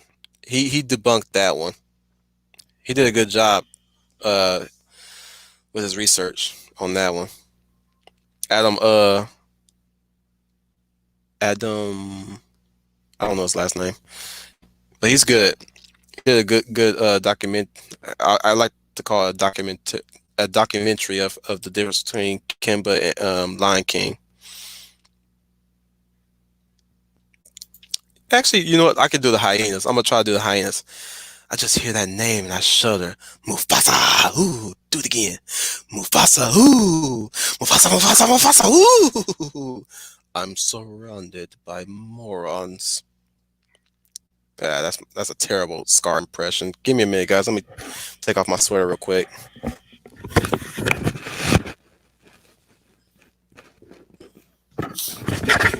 Sorry about that. Got a little warm there while I was talking. Speaking of Scar, I always laugh. I always get a laugh when my coworker used to sing "Be Prepared for Work" when he used to with us. Excuse me.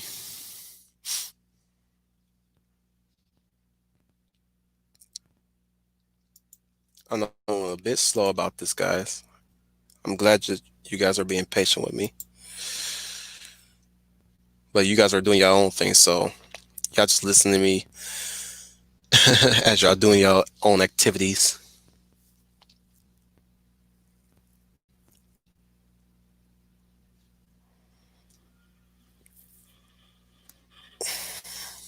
And it's loading. It's loading. Okay, here we go. Gotta look for. Excuse me.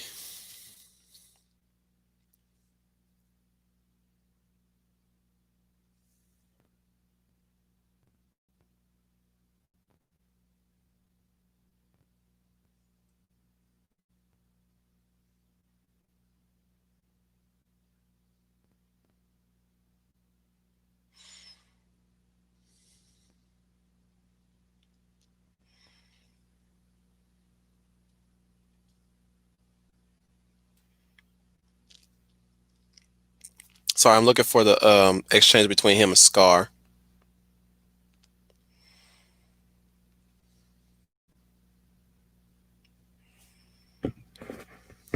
If they got that, that's like it's like one of the best back and forth in Disney history, in my opinion. Nope, I don't think it's there though.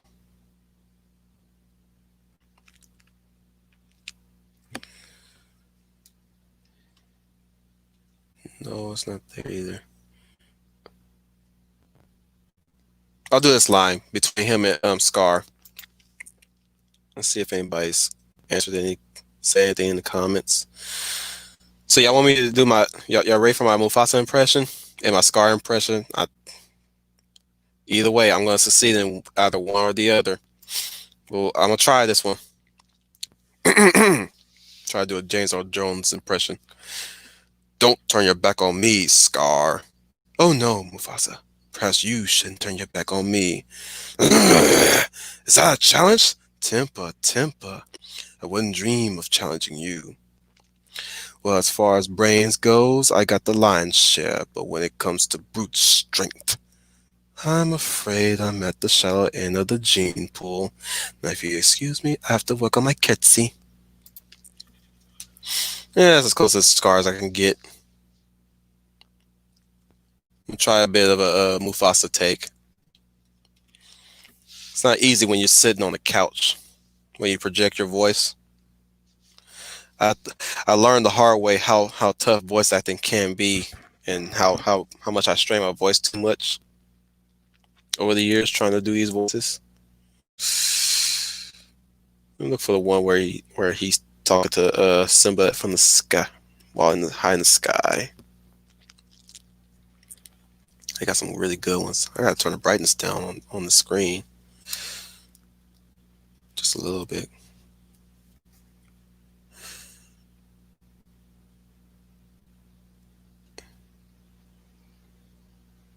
Okay. Go to the far top. Again, I'm glad you guys are being patient with me while I'm being dead silent.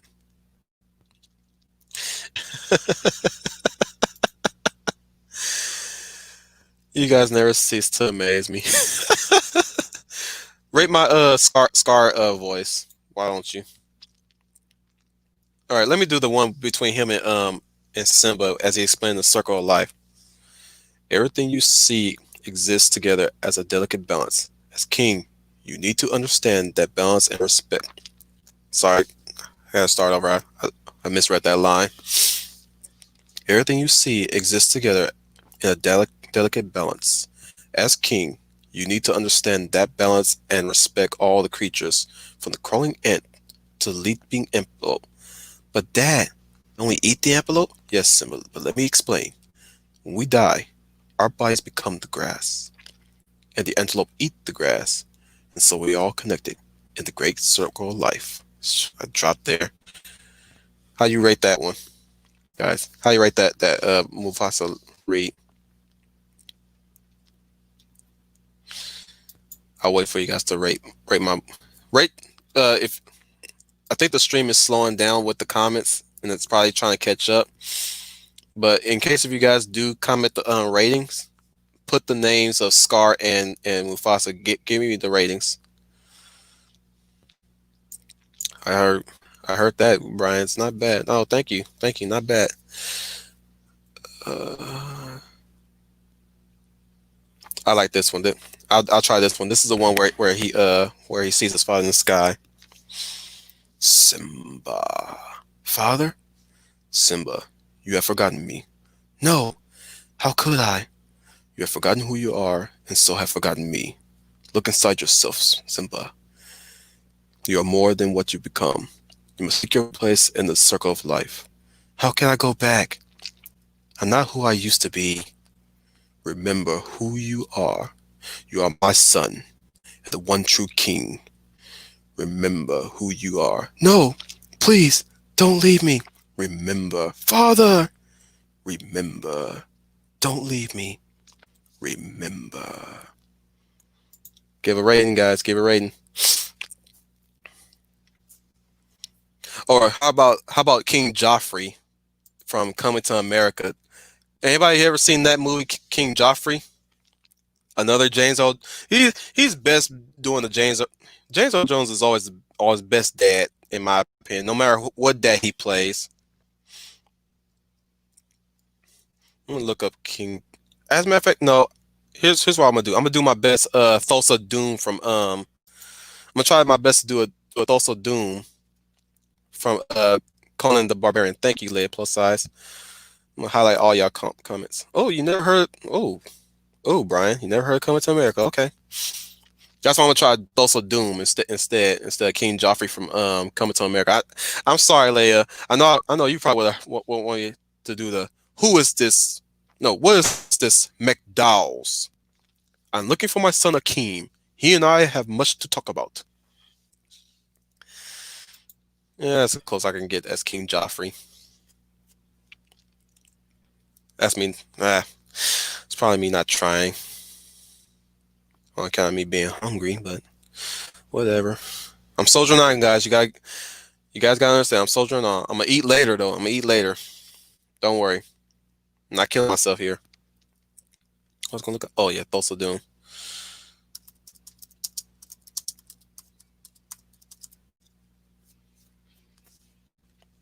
Not the 2011. I like Jason Momoa, but not the 2011.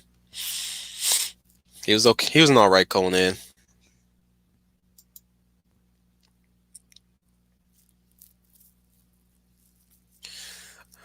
Speaking of everybody, reading my Mufasa, I cannot wait to hear this in the backwatch and cringe at probably how I pitch my voice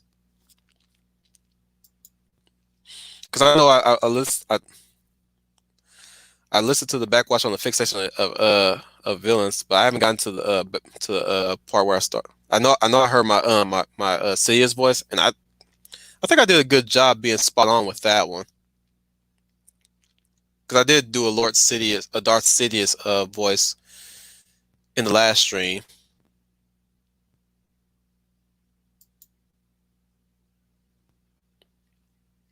I'm gonna try Mako's voice first before I do Thulsa Doom with that great monologue. Okay, I can find it now.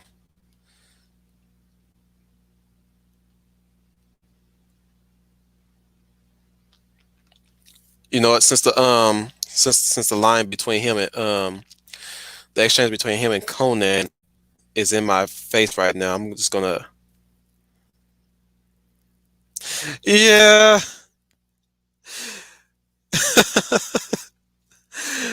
I had to make that distinction. King Joffrey from he's called Joffrey. The James Earl Jones character in Coming to America is Joffrey. His name is Joffrey. Hey Troy. Yeah, you did.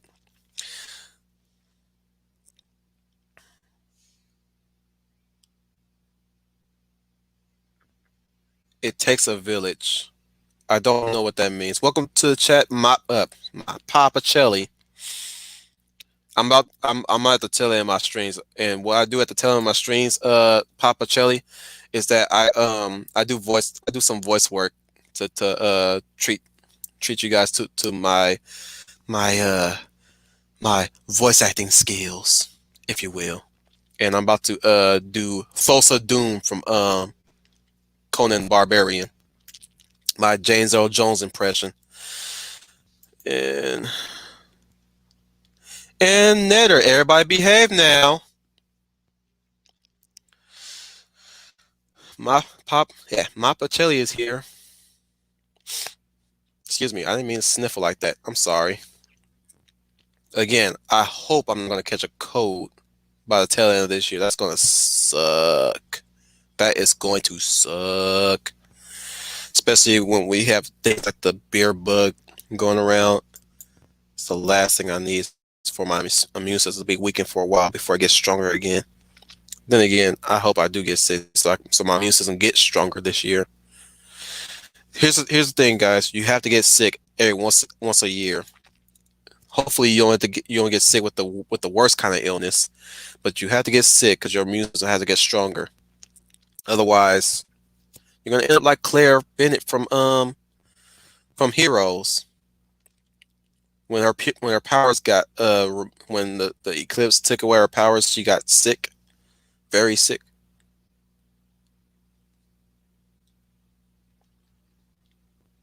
Oh man. Okay, okay, I get you.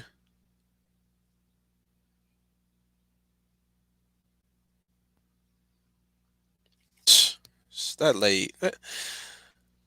Why did that man stay with that lady for so long? She should know better. She should know better. But then again, well, we know the true nature of her husband now, so I'm not that surprised by her. But this is not that stream. Let's have some fun. I'm gonna do my Thulsa Doom impression, my James Earl Jones impression to be more exact. I'm gonna do this exchange between him and Conan. I wish to speak to you now. Where is the eye of the serpent? Rexor says that you gave to a girl, probably for a mere night's pleasure. With a loss. People have no grasp of what they do. You broke into my house, stole my property, murdered my servants and my pets. And that is what grieves me the most. You killed my snake. Thorgrim is beside himself with grief. He raised that snake from the time it was born. You killed my mother. You killed my father. You killed my people. You took my soul. Ah, must have been time when I was younger. There was a time, boy, when I searched for steel, when steel meant more to me than gold or jewels. The riddle of steel. Yes, you know what it is, don't you, boy? Shall I tell you? It's the least I can do. Steel isn't strong, boy. Flesh is stronger. Look around you. There, on the rocks, a beautiful girl. Come to me, my child. Of course, we know the girl drops, crash. That is strength, boy. That is power. What is steel compared to the hand that wields it? Look at the strength in your body, the desire in your heart. I gave you this. Such a waste. Contemplate this on the tree of woe. Crucify him. Throw your ratings in, guys. Throw your ratings. How would you rate my Thulsa Doom voice? And my my Arnold Schwarzenegger voice. Throw your ratings in there, guys. 10.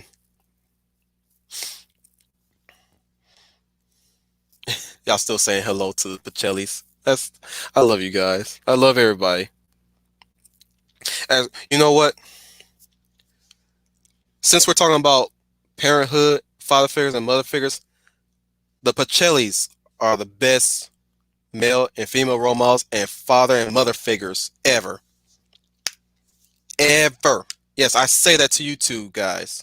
Best father and mother. Thank you, Brian. Thank you very much.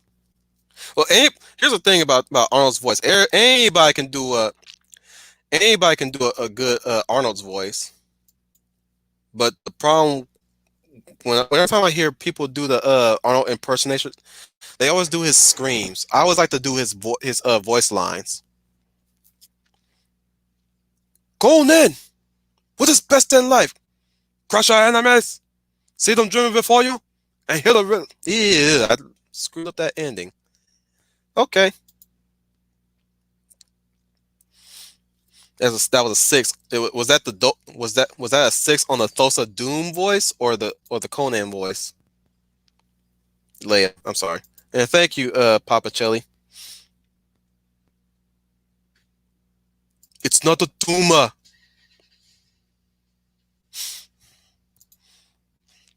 Well, you guys are sweet. You guys are sweet. To me, if I had to, I would say you guys are the Kents to me. And I just mentioned the Kents from Smallville, and that's who you guys remind me of whenever time I think of the Kents. You guys remind me of the Smallville Kents, the Smallville version Kents.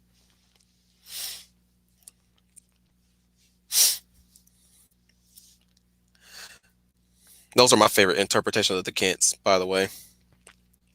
Uh, I wish you guys were here earlier. I did a Mufasa voice. Remember who you are.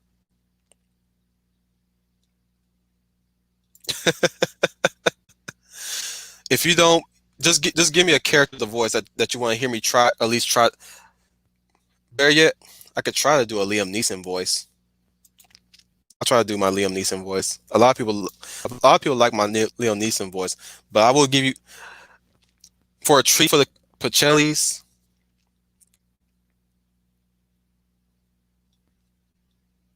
Oh please, you're a harmless teddy bear, Troy. Oh, so the six. Okay, yeah. Professor is here, guys. Welcome to Professor. Dude, I'm 33. I have huge amounts of Constitution. Okay. Brian, give me another Arnold line. I need your clothes, your boots, and your motorcycle. Oh wait, that's terrible. Let me try that again. I need your. Sorry. I need your clothes, your boots, and your motorcycle. I'll be back. That's too cheesy. Sarah Connor. I am a friend of hers. Nope. That's not good. See, I'm blanking out on my Arnold impression. I'll give you my I'll give you my Optimus Prime impression.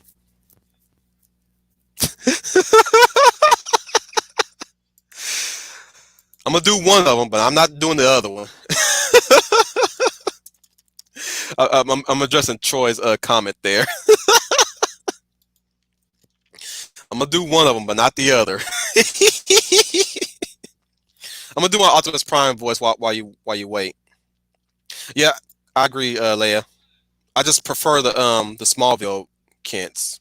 I prefer the Smallville Kents, but I still love the Donner's Kents. While I'm doing looking up a line for Liam Neeson, I'm gonna do my Optimus Prime impression. Autobots, roll out. One shall stand, one shall fall, till all are one. Bumblebee, stop lubricating the human. I am Optimus Prime. These are the Autobots. There's my Optimus Prime impression. That's the best I could get it. My voice is aged to some extent. I always get people tickly when they're trying to do an Optimus Prime impression. Okay. Let me see. I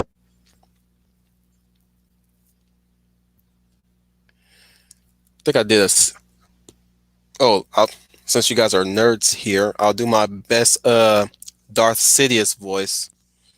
I've waited a long time for this, my little green friend. We must act swiftly. The Jedi will. Can't for the life of me remember that line. Master Yoda, you survive. Surprise? No, there is no try.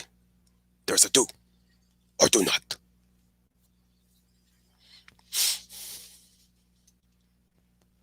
Ah, Yoda, great Jedi he was. Ah, Father, great Jedi he was. Hello, this is Kermit the Frog, bringing you the today's news. Yeah, that's my Kermit the Frog impression. All right, let me find that line.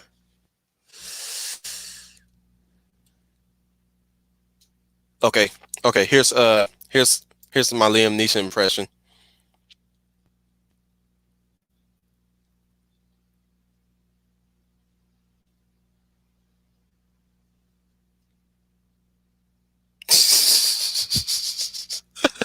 I don't know which one you're saying that's good, Eloise, but let me know in the comments. And Brian brings Chief Irons. Let me try Chief Irons. In case you haven't already figured it out, the monster that's been tearing up my precinct apart is yet another product of the G virus, an ultimate bioweapon. Oh, I'm sorry. I thought you were another one of those zombies. Oh, it's just easy. Just a swift bullet to the head. That's as close I can get for Chief Irons. From Resident Evil, by the way, if anybody don't know who Chief Irons was. Thank you for giving me a good line, Brian. All right, here's Taken from here's Liam Neeson from Taken. I don't know who you are. I don't know what you want. If you're looking for ransom, I could tell you I don't have money.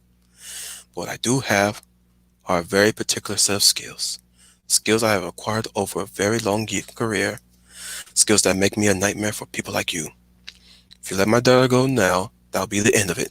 I will not look for you. I will not pursue you. If you do, if you don't, I will look for you. I will find you. And I will kill you. Good luck. But I jumbled that a bit. But rate my Liam Neeson voice.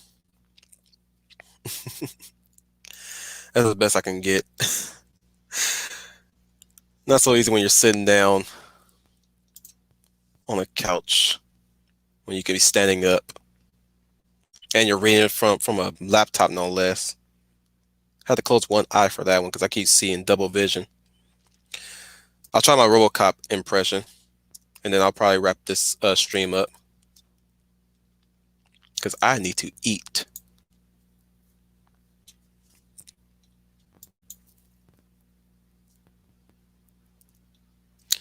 Sneak. Sorry. Maybe not to them. Let me try it again. Maybe not to them. Ooh, I used to do a really good Gollum voice. I'll try this one. They've stolen it. They stole it. My precious. Curse them. Kill them. Kill them both. Stupid fat hobbit. Gollum. Gollum. I'm not in the best condition to do that. But I do a decent Gollum impression. I can try to do a Saruman impression. Or at least a Christopher Lee impression. That's everybody's favorite. Rest in peace, by the way, Christopher Lee. But I'm gonna try RoboCop. Dead or alive, you're coming with me. Okay. Your move, creep. Anything you want to say to us, RoboCop? Stay out of trouble. Let me try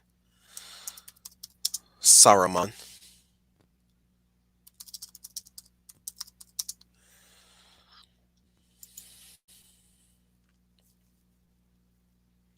All right, Brian. You. Good night, buddy.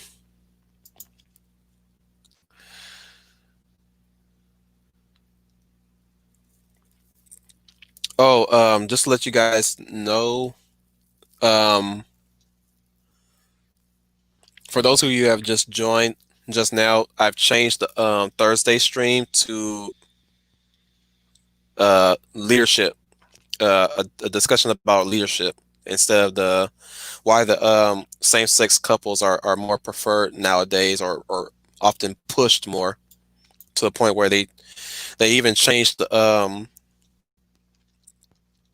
the sexual orientation of a character midway into a second season. Certain characters or the message behind it is what I'm saying. What they're trying to convey. Excuse me. And I'm gonna postpone that because these guys have given me some really good topics to talk about.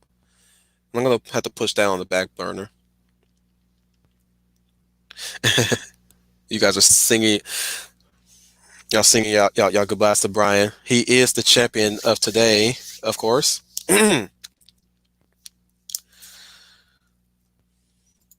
Still loading. Gonna find a Saruman line.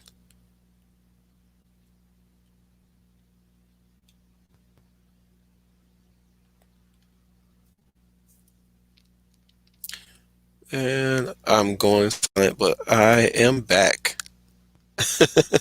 I never left anyways. I'll give you my best Gimli impression while I'm loading this up. Nobody tosses a dwarf. Yeah, not the beard. I cannot make the jump, so you got to trust me. Uh, don't tell the elf. Not a word. That's my best Gimli and Aragorn impression. I can even do it. I can probably try to do a Magneto voice too.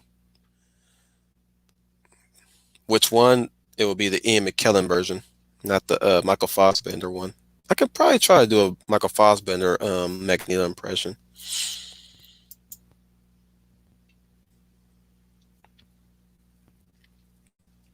Yeah.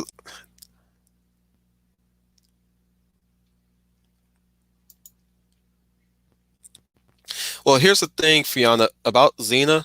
There was a TV spot for Xena, and the only thing that they list was the fact that her and Gabrielle became a couple. Nothing else, or at least not nearly enough. That's all they know about Xena. They'll virtue signal her, but they again, Xena was made by male writers. So as I said before in the fixation on villains, when we talked about female heroes, the good ones, I mean, they don't they don't acknowledge them because they're not written by women, or at least or at least in some cases when it came to Shira, they choose to ignore Shira because they're under the impression that she was written by men when she was actually written by women. Same thing with Sailor Moon. Sailor Moon was written by a woman, and Full Metal Alchemist. Excuse. Well, actually, you know what? Now that you say that, Fiona, that's the reason why. Because she's bisexual. They don't care. They don't like. You know the LGBT community. They don't like bisexuals. They have the B in there, but they don't really like bisexuals. It's about that pack mentality, that cult mentality with them. Anybody who says they're bisexual, they instantly hate. And those who listen to this, if you're not in that majority, I'm not talking about you. I'm talking about the majority that pretends to speak for you guys. That's why they don't really count Xena in their flock. It's because she's bisexual. She's not really quoted lesbian. And now you know why. Keeping track of you guys' comments. And again, thank you, Eloise, for commenting on my Optimus Prime voice. And the screen finally fixed itself. Took it long enough.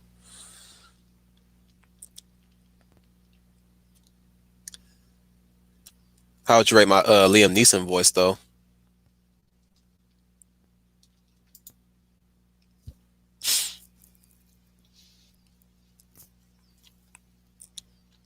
I'll do I'll do another Wolverine impression from the '90s X-Men movie. Not movie, the show, the cartoon.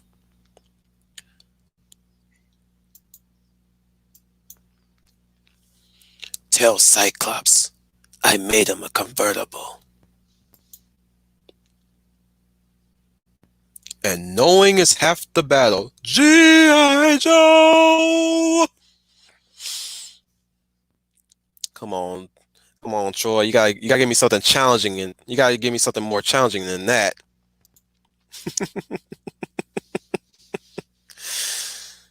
Uh Sadly, the only G.I. Joe I can quote best is G.I. Joe Extreme.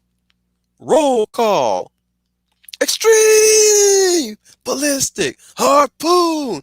Mayday! Black Dragon! Sergeant Savage! Fright! Lieutenant Stone!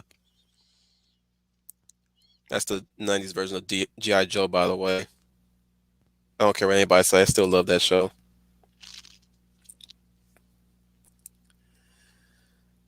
Let me drink something real quick before I find a good line from Saruman.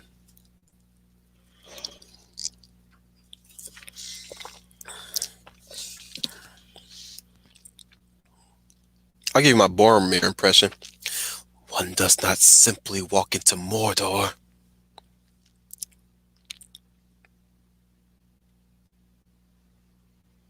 Actually, I'll try Elrond. I'll try Elrond. I'll try to give you my best Hugo Weaving voice. Thank you, Leia.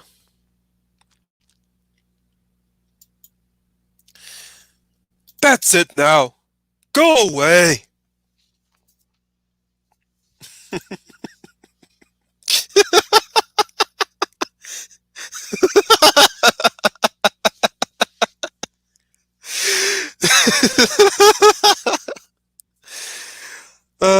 Troy. I love I love the critical drinker.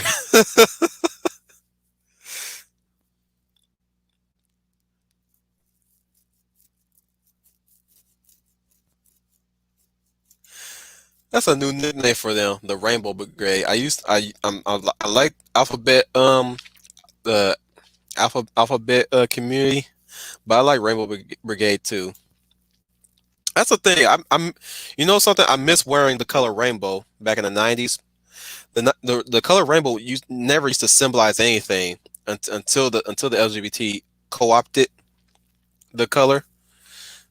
But I used to have this rainbow sweater that I used to wear at elementary school. I remember me and my brother wearing rainbow sweaters, but that didn't mean I was homosexual. But the color rainbow was always something that you had on hand. It was never a symbol of pride or anything. I miss them days where we can used to have the rainbow around us, and it didn't symbolize anything. Oh man, I could try to do a Geordie voice, but my voice is so worn out and so deep to do a LeVar Burton voice. I can try to do his laugh though. I'm gonna see if I'm gonna try to do LeVar's laugh, LeVar Burton from Reading Rainbow. I'm gonna try to do his laugh. Oh shoot, that's terrible. Oh no, sorry. I'll have to do it another time when I'm better rested. I tried to do it, but my body wouldn't let me. My body wouldn't let me. I highlight that already. I'm gonna highlight Leia's comment to Fiona. Xena was an interesting. You mean Xenia on the top? No, I can. Xena was an interesting character that's why I like her and her stories. You know what? I'll give you my why I like Xena so much. To be honest, um, what really sold me on Xena was when she did that walk, that walk that you have to walk between your comrades and they beat you to death and and they makes this mission. No man has ever survived that. No leader has survived that. That's what sold me on her because she walked through that line and she survived and she spat at them to boot. She's like, she stuck it to him. I love that scene every single time, and that was only because the sniving, conniving, douche douchey person wanted to usurp her leadership because she under her leadership she wanted the women and children to survive, not like she don't care if they kill the men. She always wanted to make sure the women and children survive because her and her mercenary band or raider band, she always making sure the women and children survive, and they was all for killing women and children and all that stuff, and it seemed like it's like they always thought they were fun fact, I think Lucy Lawless was the actress who played Gabrielle's godmother to her children. They had a they had a friendship outside of the set. Actually, I'm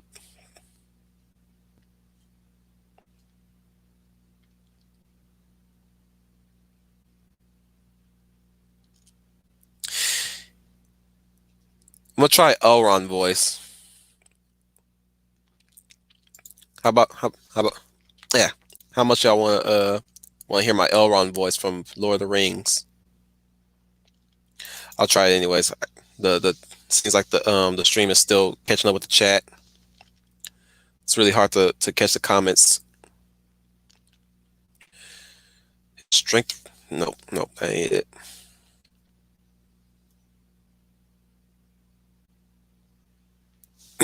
Sorry, gotta get my headspace in.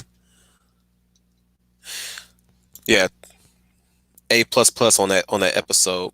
A plus plus on that scene.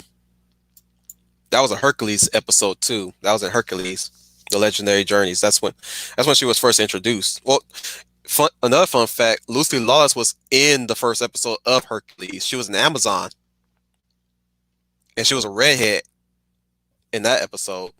Oh no, it was a movie, right? It was the movie Hercules and the Amazons. She was young then, and she had red hair, and she was on that horse. Look, everyone, we have a strong man here today. It's Hercules. I'm paraphrasing the line, but that was her. I saw that on YouTube. I was like, oh shoot, that's Lucy Lawless. Wow. My goodness. Actually, I'm gonna postpone doing the Elrond voice. I'm gonna see if I can find Saruman online. IMDb is not making it easy for me.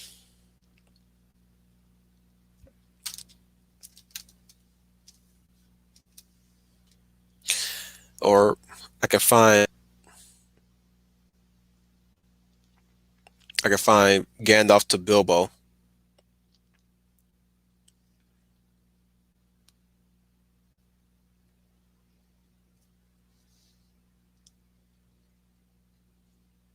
Okay, I'm gonna rest my voice real quick and get ready for it. This is my favorite scene of Fellowship, Bilbo and Gandalf when they when he asked Bilbo to leave the ring behind. All right, I'm gonna try my Ian McKellen voice. I'm gonna try as best I can. Take another swig. Position my body a bit. Get my because Sir Ian McKellen's voice is it's a very I think I can pull it off. I think I can pull it off. But I'm gonna do this and this probably is where I'm gonna end the stream because some of you it seems like you guys are fading out. But I'm gonna do this one last voice line and then we'll end the stream. I think you should leave the no that ain't it. I think you should leave the ring behind, Bilbo. Is that so hard? Well, no.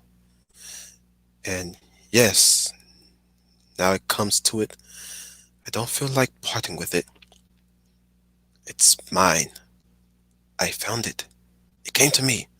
There's no need to get angry. Well, if I'm angry, it's your fault. It's mine. My own. My precious, precious. It's been called that before, but not by you. Oh, what business of it is yours? What do I do with my own things? I think you had that ring quite long enough. If you want it for yourself, Bilbo Baggins! Do not take me for some conjurer of cheap tricks. I'm not trying to rob you. I'm trying to help you. Yeah, that's my Gandalf voice. I forgot. I think I left out the drawl. But you guys can rate it in the comments. And I think some of you guys left to do your own thing. But if you guys would like to rate the lines in the comments after the end of the stream, go ahead and do that. So that was my Wolf Commander Rambles on the War of Parenthood. Tonight will be something the professor cooked up. I don't know what it is. Tomorrow will be Green Lion Girls streaming of Friday the 13th, the game. And later on will be H Boomer and Dan Heron in Music by Birdman. Thursday night will be a book study with the professor, I believe, and it will be my early in the afternoon will be my Wolf Commander Rambles about leadership, where I talk about leaders in fiction and what makes a good leader, in my opinion, or anybody else's opinion. That'll be the Wolf Commander Rambles. Friday, something Fan Man might be cooking up. I don't know. I don't keep track of the man. Saturday will be either Al or Troy's shindig. Will be a rewatch of a movie. It's still October, so something Halloween based, or it could be on Mapacelli Nair's network channel. Check her out. Check out her box video. Sunday will be me and Matchstick's Weeb Watch. I don't know what he has planned on the Weeb Watch, but it will be a Weeb Watch, a Weeb Watch, a Weeb Watch, a Weeb. Before that will be Study Hall, and ever seldom will be me and my UN Spacey Wolf Squadron with our own we watch or we watch. Monday will be Sound Engraver. Monday Night Muse. Oh, hey there, Sound Engraver. And that will be it, everybody. Take care. This is your Werewolf Wolf 10